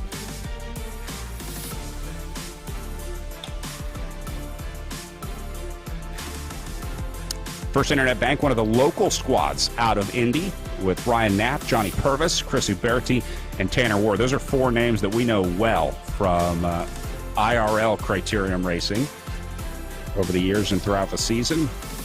And then Team Upland Brewing, another one of our local squads, with Reese Edwards and Ben Souders.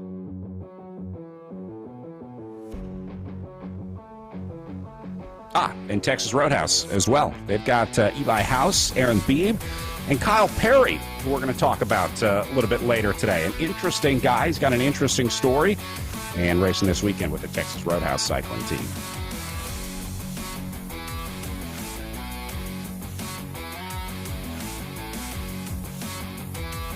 Well, you talked about First Internet Bank, kind of their hometown race with the Indy Criterium. They swept the podium last year in 2019, or last time that we raced in 2019. Ben Schmoot, Stefan Bassett, and Tanner Ward. So a strong group of riders. We have Tanner Ward in this race also, along with a couple other of his teammates. And so they had a good ride. They participated in the Joe Martin stage race. They were up there. They were riding very, very well. They have 3 races underneath their belt of trying to figure out this RGT platform. And so that's going to help them here in this criterium. And if we go back to 2018, it was Thomas Rivard, who was an under-23 national criterium champion before, who's a fantastic road rider now, that had won the Indy Criterium. And so bringing in, you can see, some big names from across the country that come in to be able to race in the Indy Criterium and the Mass Avenue Criterium. As it's popular and it's well organized and a ton of fun with the festivities and the group rides that all take place around that weekend.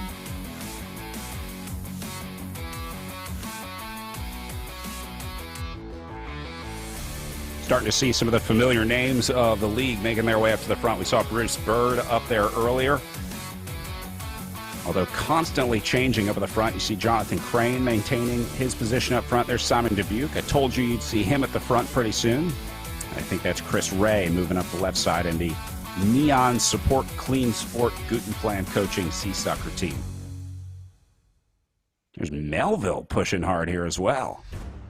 Yeah, I noticed that. Melville totally going into the red, and that was more than just moving up position. That was pushing the pace, because he was already on the front when he started getting out of the saddle, going into that 6, 7, 8 watts per kilogram. See Christopher Roberti? Roberti took a flyer in that last day of the Joe Martin Criterium, almost holding everybody off for the win. And so he has some good form, Christopher Roberti. Ryan Knapp did a fantastic job in that Joe Martin race also. So a couple, First Internet Bank already showing they have good form. So be interesting to see what kind of tactics and strategy they decide on for today. So nice group of riders here, sitting at about 40 riders in this front group, coming up on just under 14 minutes of racing. This is a packed field right now we have. Well, everyone's just trying to hang in at this point with a good-looking group up on the front. Nice to see such a big field here in our men's and women's race. Again, a ton of support for the Indy Crit, the Momentum Indy weekend. We met the mayor earlier to give a special welcome and some words of encouragement to the riders, and we've got another special message to our field now. Hello, I'm Vapo Osile, President of the Indianapolis City County Council, and it's my pleasure to welcome each of you on behalf of the Council to the inaugural virtual Indy Crit. As I'm sure you know, Indy loves a good race. And this year's Indy Crit, in particular, embodies so much of the spirit of this city by embracing innovations in racing and enthusiasm for both professional and amateur competition, and opportunities for families and fans of all ages to join the fun, all while showcasing the best of cycling, health, and active transportation in our community. In 2019, I had the privilege of kicking off Indy Crit's inaugural Major Taylor ride, which honors the life and achievements of Indy native Marshall Major Taylor. Known across the globe as the world's fastest man, Taylor was the first black athlete to become the world cycling champion in 1899, and did so in the face of unrelenting racism and discrimination. Despite the challenges he faced, Taylor came to be known as much for his integrity, generosity of spirit, concern for others, and contributions to America's nonviolent struggle for racial equality, as he was for his athletic talent. The example Major Taylor set for us is as important today as it was then, and the Indy Crit celebrates his example and his spirit by bringing people of all ages, abilities, and backgrounds together to celebrate all things bicycling. While we could not gather in 2020, we joined together virtually today in that same spirit, and look forward to seeing you here in Indianapolis for the live Indy Crit when we're able to safely gather again. Thank you, and good. So cool to see that support from pretty much all levels of the city and government. They also have one of the best celebrity races, I think, of any race in the country. We see a lot of mascot races, a lot of kids races, but it seems like the Indy celebrity race really it turns out every year. So, Frankie, we got to get you in that. I think you would qualify as a celebrity in Indy. You're well known as a virtual race commentator. That's very kind. Yeah, maybe both of us can kind of hop in there. You know what? Because missing the racing so much, and since we're doing all this virtual commentating, in between the break, I had to run to the restroom, and so in order to be able to make it lifelike, I have a porta potty sitting outside my house, so I can run out there to be able to take care of stuff and to be able to run back in, to be able to have that true kind of bike racing personality to it. So it's authentic. Yeah, very authentic. Only miss the bike ride. It's always fun to be able to see any type of the race are not part of the pros is fun to watch. I'm talking about the kids race, the celebrity race, the mascot race.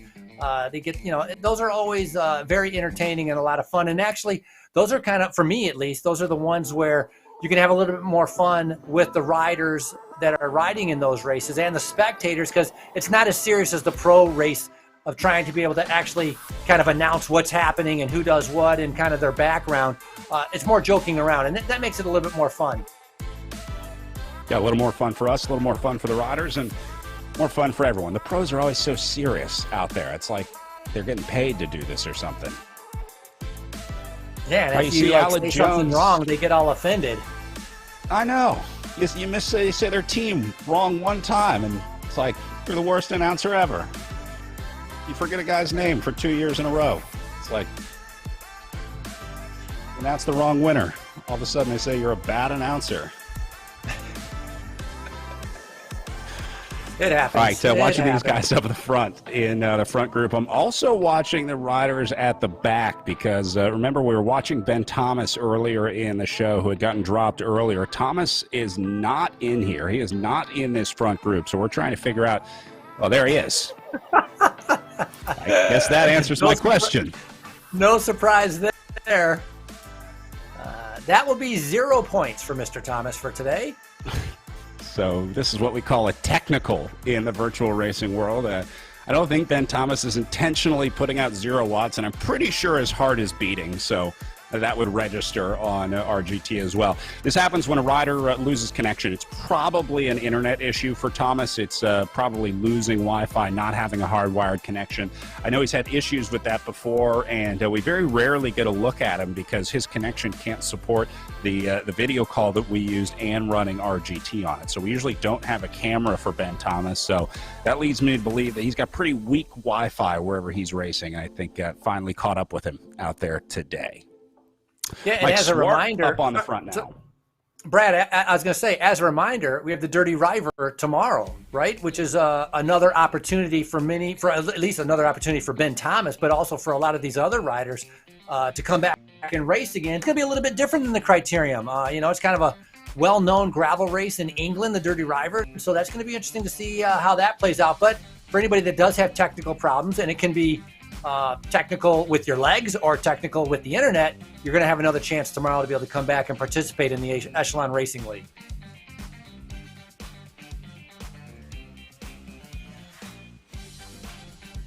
Yeah, it'll be one of the first gravel races on RGT, as they have really done a nice job of building out that Dirty River course. And the gravel will be realistic in terms of how it affects the riders. There's some paved sections, some gravel sections. Basically, when they get onto the gravel sections, the resistance increases, just like you were riding on loose gravel. So the riders will need to adjust for that and compensate for the different terrain, the different road surfaces that they'll have out there throughout the Dirty River course. Again, that's tomorrow, 11 a.m. Eastern start for our pro women for day 2 of this weekend of racing.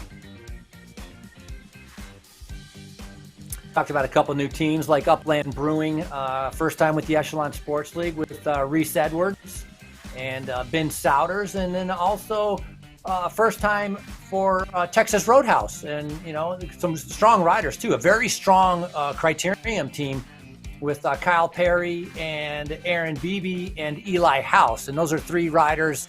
If they were, if this was live in the Indy Crit, they definitely would do well. Since they're new to the RGT platform, it might be a little bit more of a question mark on them, but big talent right there with the Texas Roadhouse riders. Yeah, Texas Roadhouse, one of the, again, omnipresent teams in real-life crit racing, but good to see them for some virtual racing here. Here's a good look at Kyle Perry from the Texas Roadhouse cycling team. Kyle, a really interesting guy. He is the principal at a design studio that he runs called Project One. They do all kinds of art installations all over the country and really all over the world. They have some really impressive installations throughout the country. In fact, they've been working on one that I found really cool as I was poking around the Project One website.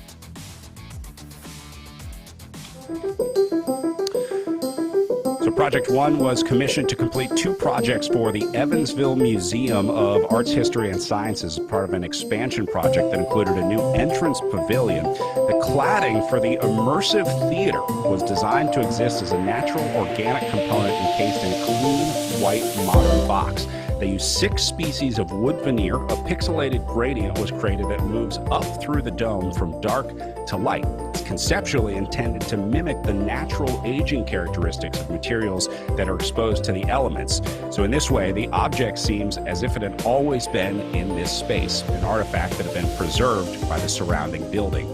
The existing 30-foot radius dome was 3D scanned and digitized in order to geometrically subdivide into panels using a custom-written software.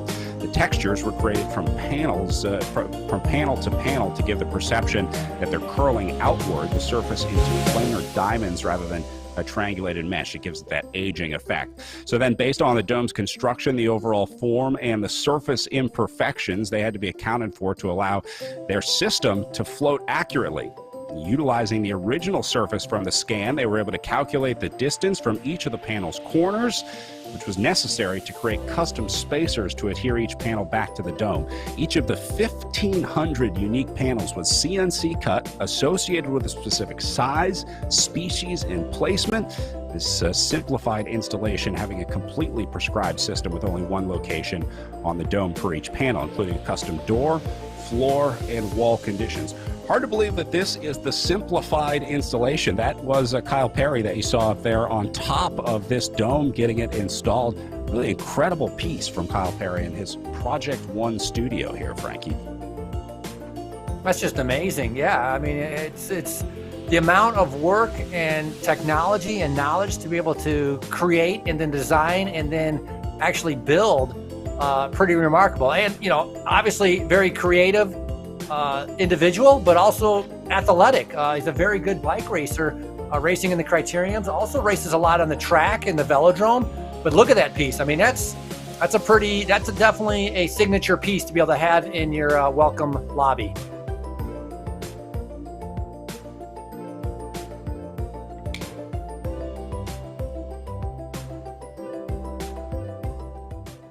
Perry, of course, in this one today, with the Texas Roadhouse team. There he is in the pain cave. He's got to do a little work on the pain cave, too. He's got to get some geometric panels going down in the pain cave because it's looking like Matt Usborne town down there. Yeah, if Matt Usborne was cell block H, I think Kyle Perry is riding in cell block Z. I mean, that is just a cement slab behind him. But he's an Indy native. It looks like he's outside. Not outside. I mean, you know what I'm saying, like in the garage or somewhere in a cellar, trying to, you know, in his little bike storage area. As you can see right there is Perry sitting right near the front there. So Lister right there. So there's two riders in this race. One of them is Sean Litster, Litster, out of Pittsburgh. Races for Project 412. And there's another rider called Mike Lister out of Great Britain. And it's very easy to get these two riders confused. Both of them extremely strong riders. Lister, Sean, out of Pittsburgh, he's been doing the Grand Fondo National Series, that RGT platform, and doing well, picking up some great results on that Grand Fondo National Series. These are a little bit longer events, but definitely very talented at riding on RGT. And so I'm going to look have to kind of keep an eye out for Sean Litster to see where he ends up a little bit later on, a former mountain biker. And we'll see if we're going to see Mike Lister. If he shows up on there, then I'll speak a little bit about him. But let me go back and talk about Usborne, because Usborne right now, sitting in second overall in the series, we've seen him attack repeatedly, like really put out big efforts where we see him almost falling off the bike. He was injured for Joe Martin, so I reached out to him, and he said his leg all of a sudden stopped working and completely became swollen, and he wasn't sure what the problem was. So he had to go to the doctor, try to be able to figure it out. A little bit of a kidney malfunction, a little bit of a muscle breakdown, and it created some big problems for him where he had to take a good amount of time off. He said training's been going better, and he feels pretty good, but it'd be interesting to see how he is after kind of really a surprise injury, because he said it came out of nowhere. All of a sudden his leg just swelled up like a balloon, and he really wasn't sure what the problem is. And so we talk about cell block H here with Matt Usborne out of Vancouver, riding outside. Strong rider, but coming back from that injury. So it'll be interesting with not the intense training or the intense racing, what kind of legs he's going to have. And it might be good and it might be bad. I'm not really sure how that's going to play out for him, but glad he's doing better. And especially, you know, if you're having problems with your kidneys, you got to be able to hydrate. And who knows what caused the problem? And honestly, he said he doesn't even know what caused the problem. Only a guy like Matt Usborne can describe it as just a little bit of kidney failure. I don't know if there is just a little bit of kidney failure, but good to see Matt is back up and riding and back with us this week in the Echelon Racing League. Always scary when you have a rider out to injury, but we wish Matt the best. Glad to see he's back and riding. That was quick recovery for Matt Usborne. He's a hardcore guy, that's for sure. So that doesn't surprise me at all. Yeah, and only a rider, like we've seen the way he races, I think he could be one that could go so hard that he could end up wrecking his own body, like almost causing the injury to himself because he destroyed his muscles because he raced so hard. And I don't know that's the reason why, but he definitely has that mindset where a phenomenal, strong bike rider, and he's recovering and going to do good. So Blackburn is in this group, Croxton, Crane, and there's Charlie Ravel. In the back right there. Looking back at number 2, they switched the thing in there. Aaron Beebe, we see your Beebe on there also. He's from Texas Roadhouse also, one of the riders on there, 31-year-old.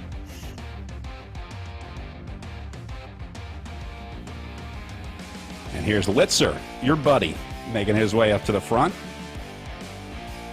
Yeah, Litster. He's a professor at Carnegie Mellon. This is the second professor that we have. One of them races, I forget who it was, on the women's side from Carnegie Mellon also. But anyway, professor in mechanical engineering. Talked about his past. He used to be started mountain biking. He used to be a downhill mountain bike racer. Actually was a world team member out of Canada for the downhill mountain bike in 1997.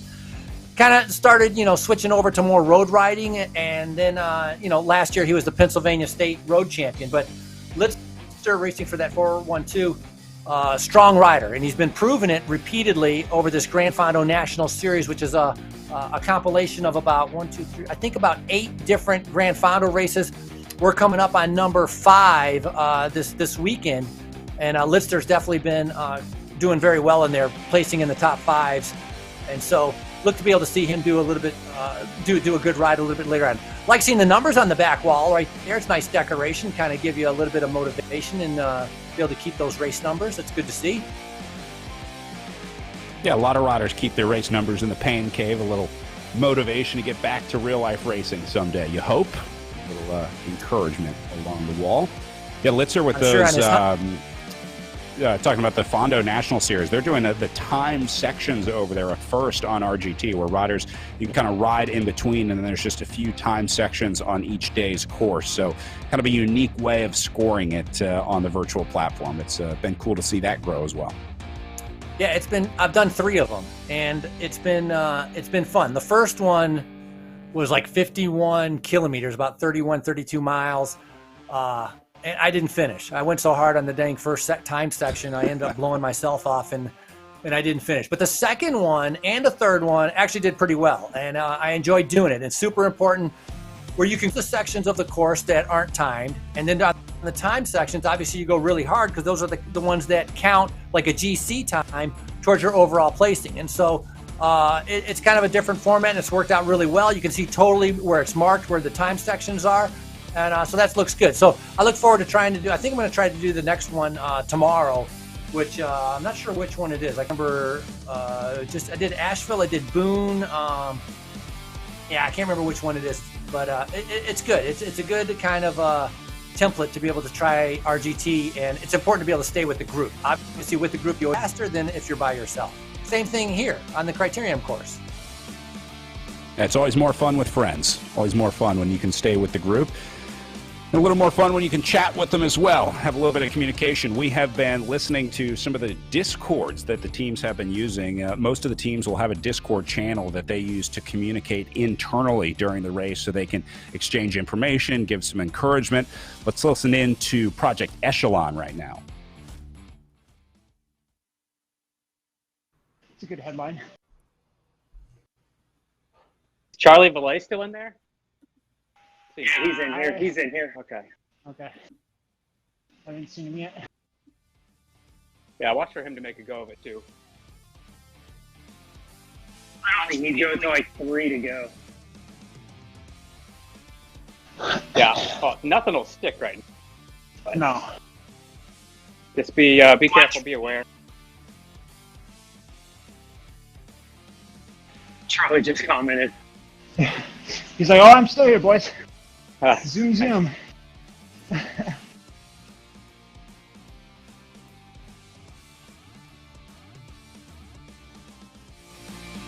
Well, sounds like a lot of it is based around taking inventory of the riders in there, Frankie, keeping an eye on the other riders.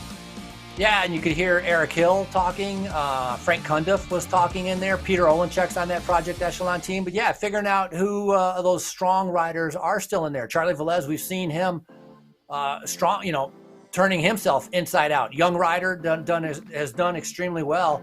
And so, they're worried about certain riders in the race, which as well they should be. There's certain riders that are good sprinters, and so they want to make sure they know exactly who's in the group and who they're going up against. You hear they were talking about Charlie Valet, rider from the Hugh Dog Racing team. Keeping an eye out for him up the road. He is in that group. Don't forget, amateur racing in the Echelon Racing League continues March 6th and 7th with the Tour of America's Dairyland, our next amateur league stop. You can race against world-famous virtual racer Frankie Andreu in the Category 4 race at the Amateur League at echelonracingleague.com. Just sign up there, and I'm not sure if you're on the 4s or the 3s now, Frankie. I know you got upgraded at some point, but you got to give Tour of America's Dairyland a shot. I've been doing the Category 2s. Come on, give me some 2s. credit. Oh, yes. Man. Yeah, that's why I keep getting dropped. That makes sense. Yeah, so it's been here. There's a nice shot of Charlie Velez with Hugh Dog Racing. Calm, cool, and collective right now. It's very different once we get down towards the end of the race because he can turn himself inside out. So he's just kind of following the wheels. A ton of experience also as Velez. He'd won the race on the Pattersburg, and he did a great ride. He was second at the Joe Martin time trial. A good rider as a junior, also third at the Junior National Championships. And so he's just kind of, he's just waiting for the time to go by and for some of the kilometers to go by before he's going to start showing himself a little bit more near the front. Yeah, Belay, in real life rider that made the transition over to virtual racing and looking to get back to some more road racing in 2021 into 2022. He's based out of NorCal. Some really good riding up there and some really strong fields. So to do well in the NorCal scene, you got to be pretty strong. So we know Charlie Belay has some pretty strong natural talent. Here's Ryan Knapp up on the front, local boy for the First Internet Bank cycling team, mixing things up at the front now. Yeah, Knapp, the team director for First Internet Bank. He was in 2019. He was actually second overall, or second in the amateur national championships in the road race, and he was very active in the Joe Martin stage race. He had a good ride there, Ryan Knapp, and so he's got some good legs. Speaking really quick, one rider that I noticed that's not in this race, who's been in many of the other races, is Zach Nair. And Brad, I was wondering if you had a chance, did you see that Velo News article that Zach Nair wrote about his Movistar Challenge? I did. He made the first selection, and actually I think they had the next round of selection was yesterday or the day before. I'm not sure if he made the cut or not, but yeah, Zach was in the running there. Yeah, well, reading that article, it was just amazing to me, and I'm going to talk a little bit about it, is the power that he put out. He talked about the RGT Joe Martin stage race where the time trial, 10 minutes at an average of 434 watts. Yeah. And in the criterium, for the final 43 seconds, putting out 700 watts for almost just under a minute in the criterium after 3 days of racing. And so, yeah, he's doing this Movistar selection race. They've done 2 rounds. He is qualified to be able to move on. I don't know when the 3rd round is, but he mentioned in the 2nd round of that Movistar race, for the final 20 seconds after, racing for, an hour and a half, for 19 seconds, putting out over 1,000 watts. And to me, that's unbelievable. It's like a completely different level. And it's not only Zach Nair, because some of these other riders who are competing in that are also competing on the RGT, like Tom Thrall, Jaden Yager, Christopher Roberti right here, who participated in it, Sean Guidish, Al Blackburn. These are all very familiar men's names that we've seen on the RGT platform that are also competing on this Movistar Challenge. Some of the numbers that we've seen in virtual racing have been just off the charts. I mean, numbers that we wouldn't even dream of seeing from road riders, from real life riders. But the difference is those numbers don't always translate to the road because there's all these other elements that go into the real life racing on the road. The way you sit on the bike, your efficiency in pedaling, how comfortable you are in a group, your ability to ride around with actual riders where crash damage has an actual effect. So a lot of times it doesn't translate for the virtual riders to come over the road. And same thing with road riders trying to race virtual racing. There are a lot of very, very good in real life bike racers that are terrible on the virtual platforms because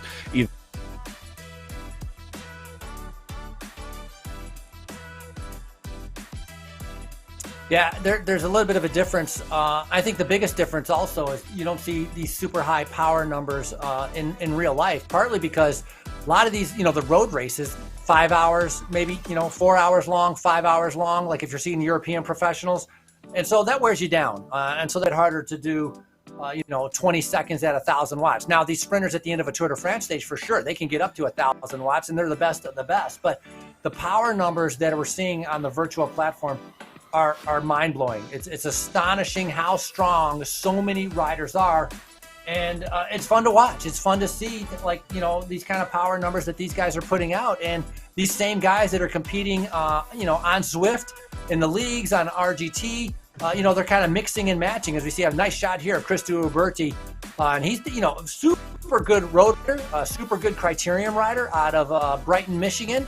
And, rides outside a good amount, but also rides inside. And he had a good Joe Martin stage race also. So he's going to be thinking about how to be able to set things up for his first internet bank for the Indy criterium.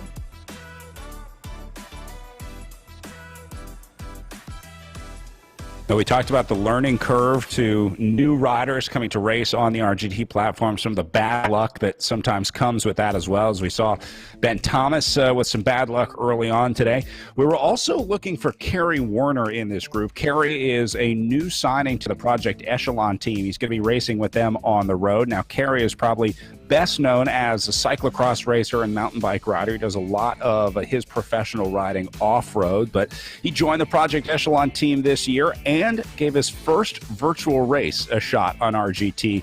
Here's how it went for him.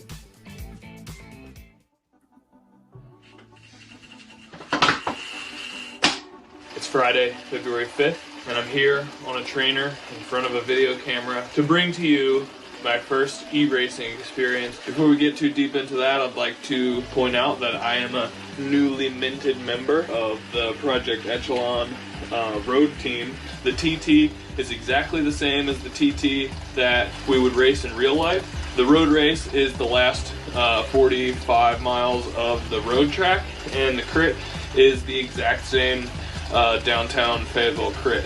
T-minus 20 seconds. Wish me luck, guys. Big rig engaged. 3, 2, 1.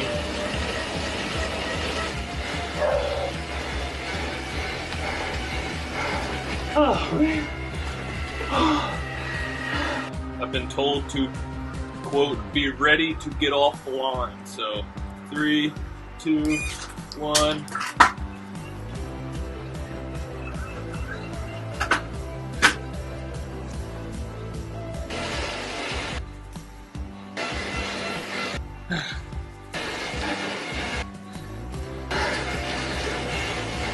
Go! I forgot to turn the fan on.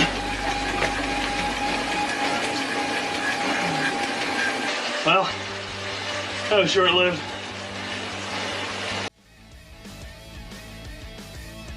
I'd say it went pretty well. His first foray into virtual racing. What do you think, Frankie? Very similar to my experience, you know. It's like, you know, on that day number 2, he forgot to ramp it up for that start. And, you know, he had to pay the price trying to catch back on. And the criterion was a little bit of a learning curve. So, yeah, you know, it's different. He's a fantastic, one of the best professional cyclocross riders. And you come out of this virtual world, and you just got to figure it out a little bit. You just got to learn a little bit. But, you know, that's what makes it exciting. A lot of these guys have been racing for many years. He's done so many cross races, he can do them almost. This is something exciting and new for him, and so that's why he decided to come over on board. But that was fun to be able to see. That was a lot of fun to be able to watch from Kerry Warner Jr.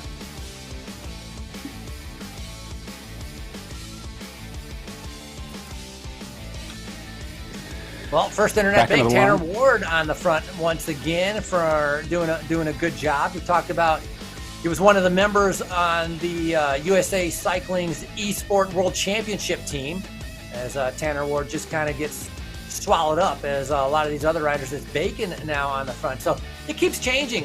Coming up, what are we coming up on? Actually, we're already coming up on 42 minutes of racing, so that's a pretty good amount of time underneath the belt. But this is I think this, Brad, would you say this is the largest group we've had coming into a finish, I think, almost so far? Yeah. Yeah, certainly it's 17.5K to go. I don't know that we've ever had a group of over 20 riders remaining. It's probably more common in the criterium. I think it's easier for the riders to hang in there in the crit than it is in the longer road races. But yeah, this is going to be a unique one because this is by far the biggest group that we've had at this point in the race, this late in the race. Yeah, in a way, it kind of makes it more exciting because you have more riders able to participate in what's going to happen during those last 5 laps. Now, the women's side, the speed picked up during the last 3 laps. Nobody was really able to attack, and it came down to a sprint won by the Indy native Ariel Coy.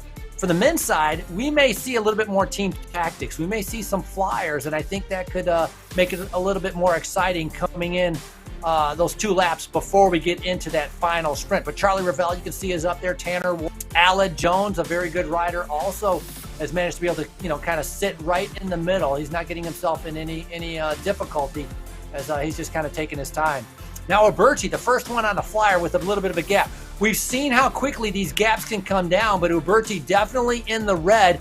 Bacon looks like he's in the red and on the front of the peloton trying to be able to bring it back. Yeah, Uberti not messing around today. Certainly willing to gamble here at the Indy Crit. Yeah, a little inter-rivalry, too. Bacon rides for Bissell ABG Giant, right? And then Uberti with First Internet Bank. So neither of these 2 teams wanting to let the other one get the best of them. But again, the whole field was able to be able to come back. And that was a big 7 watts per kilogram attack from Uberti. The first, I think, of what we're going to see from some other riders. Now, normally in a criterium, you'd see a counterattack. You'd see somebody going over the top, new riders attacking. But again, the speed is high, 45 kilometers per hour. A little bit difficult when that speed is so high. And again, Brad, you've mentioned it. one guy by himself, there's no way. You need to have 3 or 4 more riders come up to you. And so we may see guys take a flyer, see if anybody comes up to them. And if nobody does, then they have to shut it down, go back into the group, reshuffle the deck. Because Usborne now starting to be able to lay down a little bit of power. It seems like a lot of riders have been starting to test the front here more and more in the last couple laps of racing here at the front of the men's field. I've also been watching a lot of riders on camera on their phones. I think they're using the in-game texting feature to communicate with each other, send some chat messages back and forth to riders on different teams. So it sounds like we also heard Project Echelon talking about that, talking about Charlie Valet talking with them on the in-game chat. So there might be some alliances being formed out there on course as these guys try to figure out what to do about this big group remaining with just over 15 kilometers of racing to go. Now, we talked about Kerry Warner earlier joining the Project Echelon racing team. Project Echelon doing a lot to help veterans. In this month, February, Black History Month, during which we seek to honor and give back to our Black veterans and service members.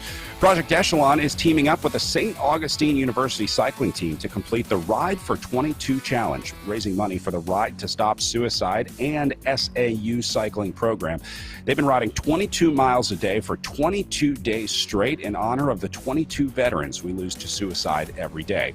The movement hopes to raise $150,000 that will be used to purchase 100 Argon 18 road bikes to be given away to veterans in 2021. You can find out more and donate at projectechelon.org.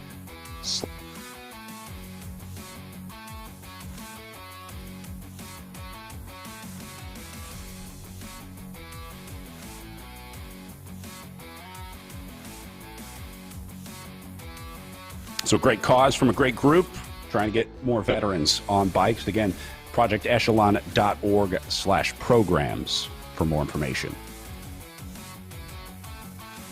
Speaking of, Eric Hill taking a look on the front just as Uberti escapes again. This guy just can't get enough of the solo rides on the front here, and he's got nobody with him into the red zone. Yeah, that was a bigger attack, almost 12 watts per kilogram he did right there. So, he was out of the saddle attacking right there. And again, nobody able to, it catches a lot of guys by surprise, so they can't really go with him. And this is where that kind of inter-game communication could come in handy, whereas get 2 or 3 other guys and say, hey, let's go. Let's try to be able to take a flyer here. But Uberti now by himself trying to extend that gap. He's a very good, does track racing, does criterium racing, road racing. A good cyclist out of Michigan, and he's been reeled back in right now. I think part of the team tactics, 9 laps to go. I think it's trying to soften up the legs on some of the other riders, right? Trying to be able to make some other guys have to attack and have to chase. And Uberti might be the carrot that they're throwing out there to soften up some of the other riders. As what you just mentioned, 9 laps to go, Brad. Is that what you saw? Yep. Yeah, you saw Ryan Knapp getting up there as well to the front, maybe trying to position for that counterattack, the old 1-2. So, yeah, good observation there. Uberti may just be trying to set up a teammate here. He won't be the last guy from his squad that we see attacking today. Somebody's on the front again on the attack. Look at it stringing out. So Tanner Ward. So that's another First Internet Bank that's going after it. Zach Andrews is trying to be able to bring him back. Usborne following right behind him. All 3 in the red, over 6.5 watts per kilogram. Chiller Ravel in that group. One rider getting distance just off the back, surprised by the acceleration. He has to make sure he puts his head down to be able to tag on to the back of this group. These guys had a plan coming into today. I think this is a timed attack from the First Internet Bank guys here as Tanner Ward launches off of the attack by Chris Uberti early, and that's going to bring a few more riders with him here. I don't know that they're going to get the separation that they've been looking for, but now it's Ward's turn to take over on the front in the red zone.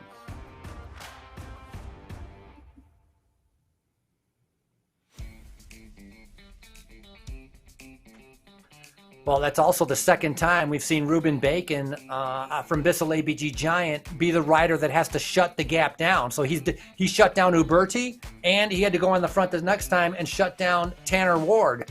So Ruben Bacon definitely either feeling really good or he's fulfilling his job responsibilities with that Bissell ABG Giant team during the latter part of this race. So 8 laps to go. Tanner Ward looking very comfortable. We talked about him winning that championship qualifying race on the RGT platform, which gave him a spot on the Esport World Championships, the UCI Esport World Championships, where he was able to go over and race.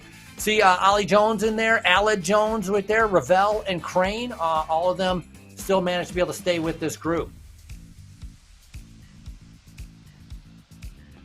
All right, time for our next macro chef macro recipe here before these guys get wrapped up. These come from Marion University student and bike racer Spencer Miller, known on Instagram as the Macro Chef. Spencer has built a massive following, creating healthy recipes using his special protein powder to replace the desserts he had to give up while training for a cyclist. So this recipe is cinnamon toast protein donuts. It starts with a scoop of 1 protein vanilla ice cream flavor, along with some cinnamon toast crunch, which I have to say is definitely a personal top 5 when it comes to cereal.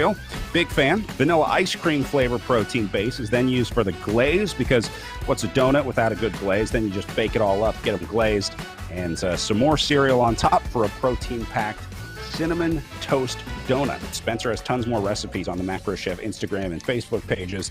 You can check them out there. And the winners of today's race are going to get some Macro Sups products of their choice. Talked about Jackie Godby earlier, our winner of the Joe Martin stage race, but we got to get our own here, Frankie. Yeah, I need some side treats. I mean, definitely getting hungry watching all this. But it's kind of cool because it's such a healthy alternative to, kind of buying the store-bought stuff. And the way, it's fine. It's like a TV show. The way they make it look, it comes out incredibly good. But I got a feeling that these come out probably pretty good and taste pretty darn good also. Yeah, it's actually relatively easy to make. There's not a ton of changes. Where does a Cinnamon Toast Crunch fall on the cereal hierarchy for you? It's in regular rotation at my house. So you guys, I know you have the kids. Are you guys a sugar cereal house or no? We try not to be a sugar cereal house, but I would say Cinnamon Toast Crunch is maybe, 3rd or 4th on the list. And it depends. If you ask the kids, their obviously cereal choice is different than my cereal choice. Right. They don't like the oat brand that you prefer. They're more Cinnamon Toast Crunch people. There you go. Exactly. All right. Well, we are getting down to it. 7 laps to go up here at the front as Charlie Revel takes over the pace up at the front of the field. You can see the distance to go in the upper right-hand corner, 9.5 kilometers. That'll be, they're going to see 6 laps to go next time through. And look at this.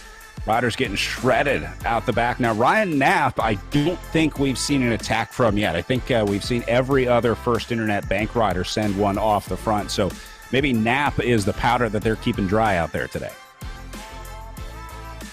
Yeah, and maybe saving his legs, seeing a nice job. Project Echelon riders also. I mean, Eric Hill doing a great job of staying in there. Frank Conduit still riding in there. See, the Texas Roadhouse guys have been, they've been staying kind of reserved, which is kind of what you need to do, except when you get into, I'd say, the final 3 laps. So right now, still, I love having this large group. And the women's side, we saw our biggest group ever coming in towards the finish. And I think a lot of that is about experience and learning the platform. We're seeing the same thing here in the men. To have a group of 35 to 40, it makes it more exciting for the riders, and it makes it more exciting for everybody watching. And so now we see a big attack right now. Melville going off the front right now, but he's going to get swarmed back in. Again, those solo moves, so hard to be able to make stick. Yeah, we saw Melville going earlier in the day. He's been in several moves. In fact, he got into a small group earlier, but this one going to come back pretty quickly. After the attacks that Melville put in there earlier today, he's got a target on his back. This is not the kind of guy that you let go. So they know Melville. They know not to let him go, and that's why that one was shut down so quickly.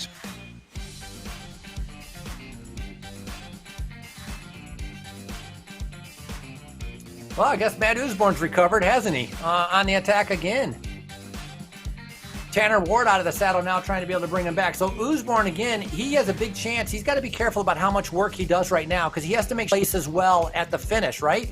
Because he has a chance to be able to take over the overall Echelon Racing League series if he can pick up the maximum amount of points. And so, but maybe he's not confident with waiting for a sprint. And you can see, my goodness, they come up quick on him. But Usborne with a big attack right there.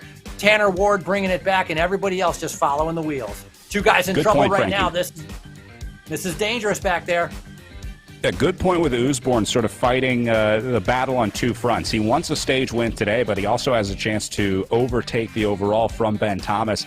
A second place where you don't blow up is going to be better for the overall than going for the win, blowing up, and ending up 30th place or getting dropped out of the back. So Oosborne's got to be thinking about the overall scenario. He has to make sure that he doesn't go too deep. He can't gamble so much that there's a chance that he loses time or significant points, because he's got a big opportunity today with Ben Thomas having an early technical issue. Here's Charlie Velez going now.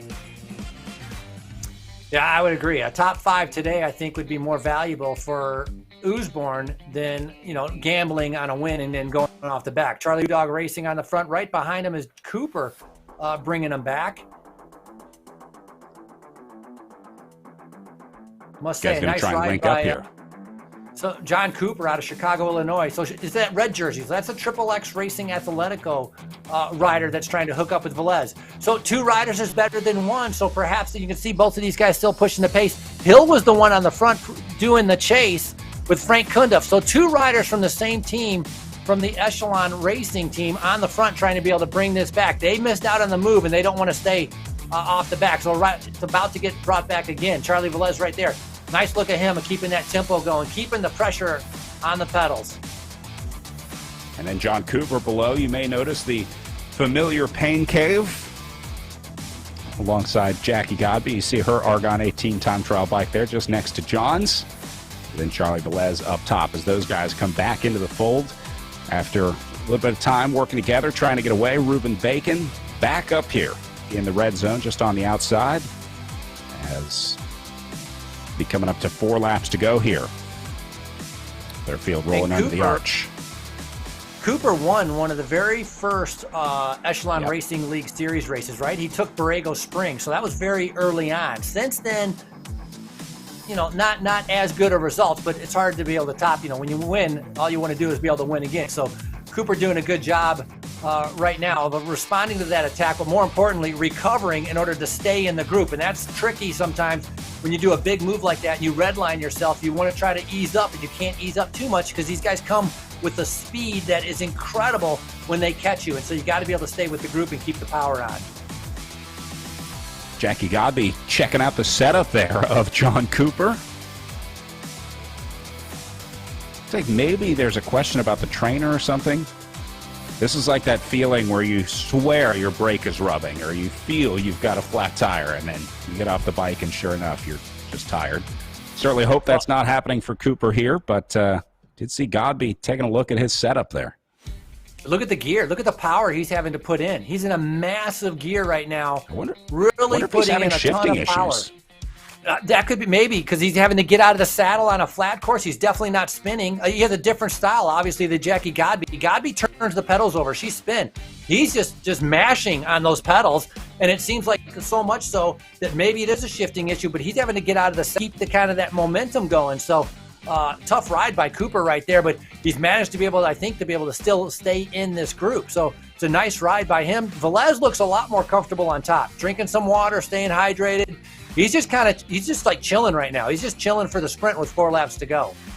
Yeah, Velez looks like the kind of guy that's got a nice sprint left in those legs. He's taking on the gel right now. Perfect timing. That sugar and caffeine will hit right in the next 5 or 10 minutes or so. So looking for that last little boost. That's his finishing shot right there for Charlie Velez. Looking to take a win today at the Indy Momentum Crit.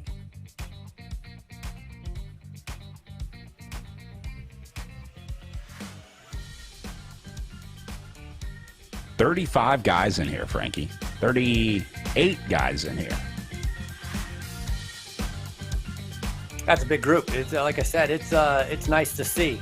It's going to be interesting to see if it translates over. Texas Roadhouse riders, very good Criterium riders. First Internet Bank, very good Criterium riders. And kind of honestly, they're going up very good virtual riders. And they are 2 different groups. At least for now, they're 2 different groups. Some have made the transition and able to do actually they haven't had 2020. So anybody who's doing all that virtual racing, we don't know how it translates over to the real life. And so that's what's going to be going into 2021, with Criterium and with other Criteriums to see how this winter kind of intensity has either helped riders or maybe riders, and that's going to be a little bit of a learning curve for a lot of guys. But Charlie Velez looking very comfortable, just kind of sitting in there. Aled Jones right there as he goes by. Sedgebrook, a very strong rider, also is in this group. So who's going to take a flyer? We're now at 3 laps to go. Who's willing to be able to everything to be able to soften up the legs of maybe a sprinter or to be able to take that chance and take victory? Ward and Jones lifting the tempo at the front as Velez tries to get some rest at the back. And now's the time to do it at 3 kilometers of racing to go. This will take him down to 2 laps of racing to go at Momentum Indy.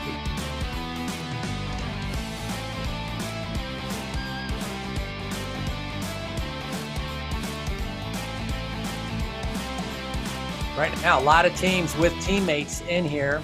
In short pedal power, draft racing. We see the Canyon Esports teams in that got kind of purple and blue standout kit, the light blue jerseys of Echelon. Restart Racing in the darker green jerseys. So multiple riders with teammates in this race. And that fight for position is just going to continue to increase. All people are going to have to be near the front, and they don't want to get gapped off the back. So you can see a lot more red starting to take place as well. Right now on our screen, I'm seeing 33rd to 40th with our riders. It's interesting just to be able to go back up to the front to be able to see what kind of riders are going to put out those red numbers to maybe do a surprise attack. As Melville, once again, no surprise there, is Melville on the attack again. BB on the front, not doing the chase, so nobody's reacting right now. Melville, the only one in the red. Everybody else still kind of holding back. He's got a little bit of a gap, but he's not exactly pulling away from him. Look at that, 50 kilometers per hour. That's just under 30 miles an hour, and maybe that's why Melville's having trouble establishing a gap. Well, Melville gets away, but just as quickly as he gets away, looks like the group going to slowly reel him back in. You see Jones sitting on the front. It is so tough for a solo rider to get away here, especially at a lap and a half of racing to go as we go just under 2 kilometers of racing remaining. Want to bring our race director, Jennifer Svar, back in one more time. Jennifer, I know this is a unique way to watch the last laps of your race, but are you feeling the nerves of the race director here, even in the virtual race? Not quite like the in-person, but you know, it's really exciting to see some of our local. Oh, there we go, the bell lap. Sorry about that. Yeah, you guys have had, it's been an awesome day of racing, and how cool was it to have a local rider winning our women's race? It's so cool, and her husband, Aaron Beebe, is like right up there. He's been doing well, you know, all day. So let's see what happens here. All right, fingers crossed for the locals doubling up. We'll keep our eye on Aaron Beebe in this group, who, Frankie, we talked about a few times. He was in the mix. There he is right there at the back, the white kit with the orange helmet. Beebe looking for the double up in the household.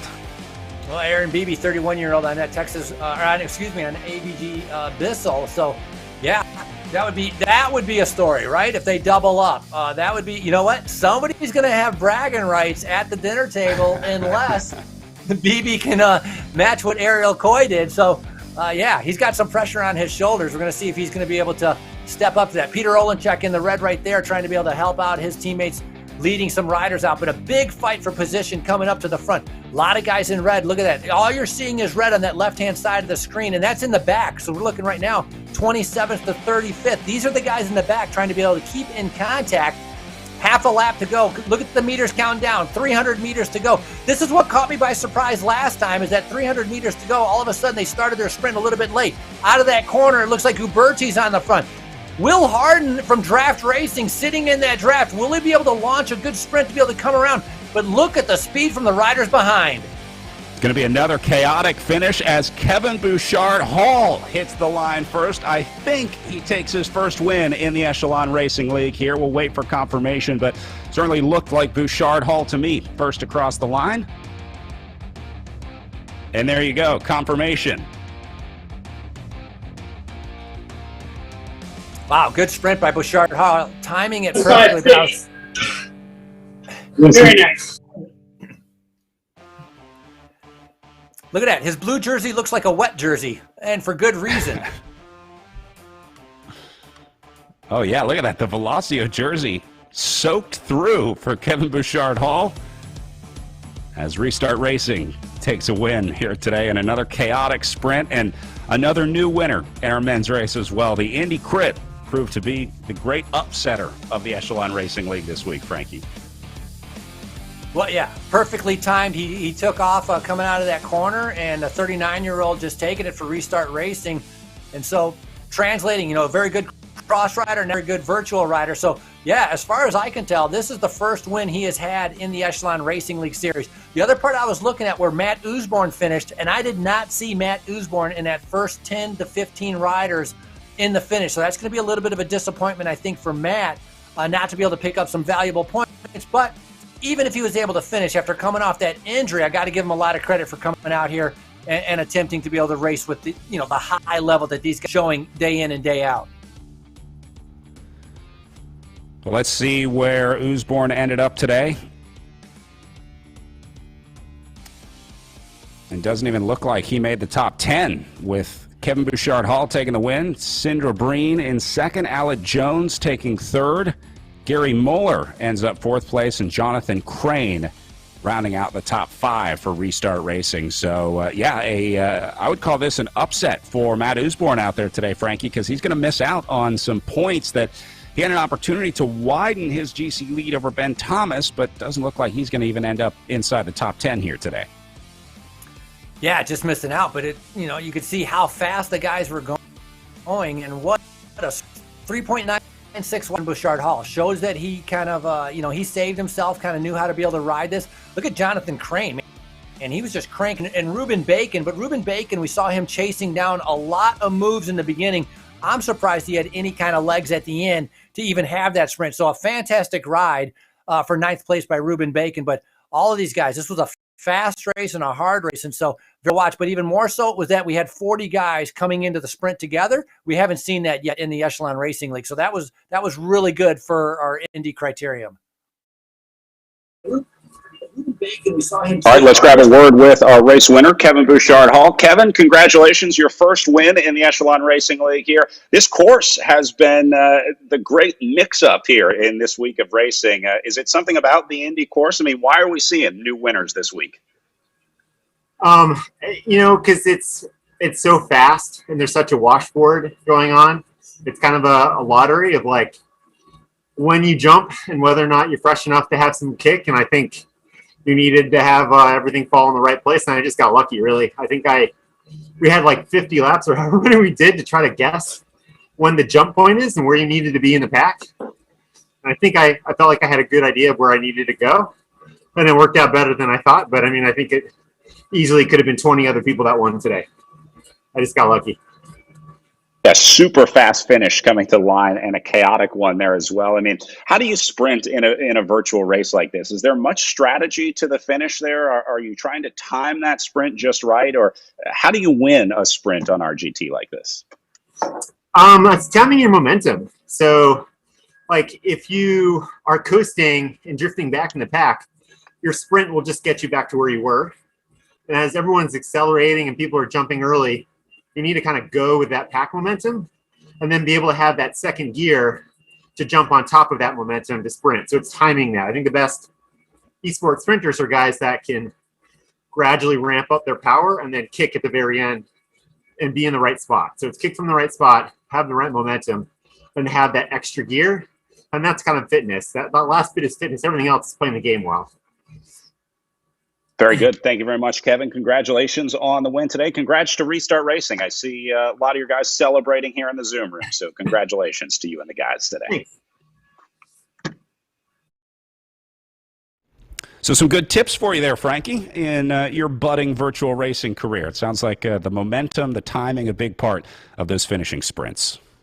Yeah, it's very interesting how technical and analytical, coming into a sprint is. And so kind of no different than in real life. And so, yeah, definitely, great to be able to hear those words from Kevin Bouchard-Hall and how he handles that. And that's definitely, a learning experience, not, for him, but for a lot of other riders that are able to see how he did it and how he watched. But, he mentioned a lot of other riders could have had a good chance. And if you look at those time gap differences, really, it is so close. It's just a matter of who timed it perfectly. And for Kevin Bouchard-Hall and Restart Racing, it was an ideal win for the Indy criterium. Well, as we wrap up our Indy Crit today, don't forget Dirty Reaver wrapping up this weekend of racing tomorrow with an 11 o'clock start time. And then for the end of the Echelon Racing League, we head to the Tour of America's Dairyland, March 11th through 14th, 4 days of racing there. And we're also very excited to include our first hand cycling competition with paracycling at the Tour of America's Dairyland coming up March 11th through 14th. That is going to do it for today's racing in the Echelon Racing League. Congratulations to all of our riders here in Momentum Indy. Ariel Coy, our winner in the women's race. Kevin Bouchard-Hall, your winner in the men's race. For Frankie Andreu, my name is Brad Soner saying thanks for watching. We hope to see you at Momentum Indy in real life as soon as we know when that will be. Until then, we'll see you on RGT tomorrow for the Dirty Reaver at 11 a.m. Eastern Standard Time.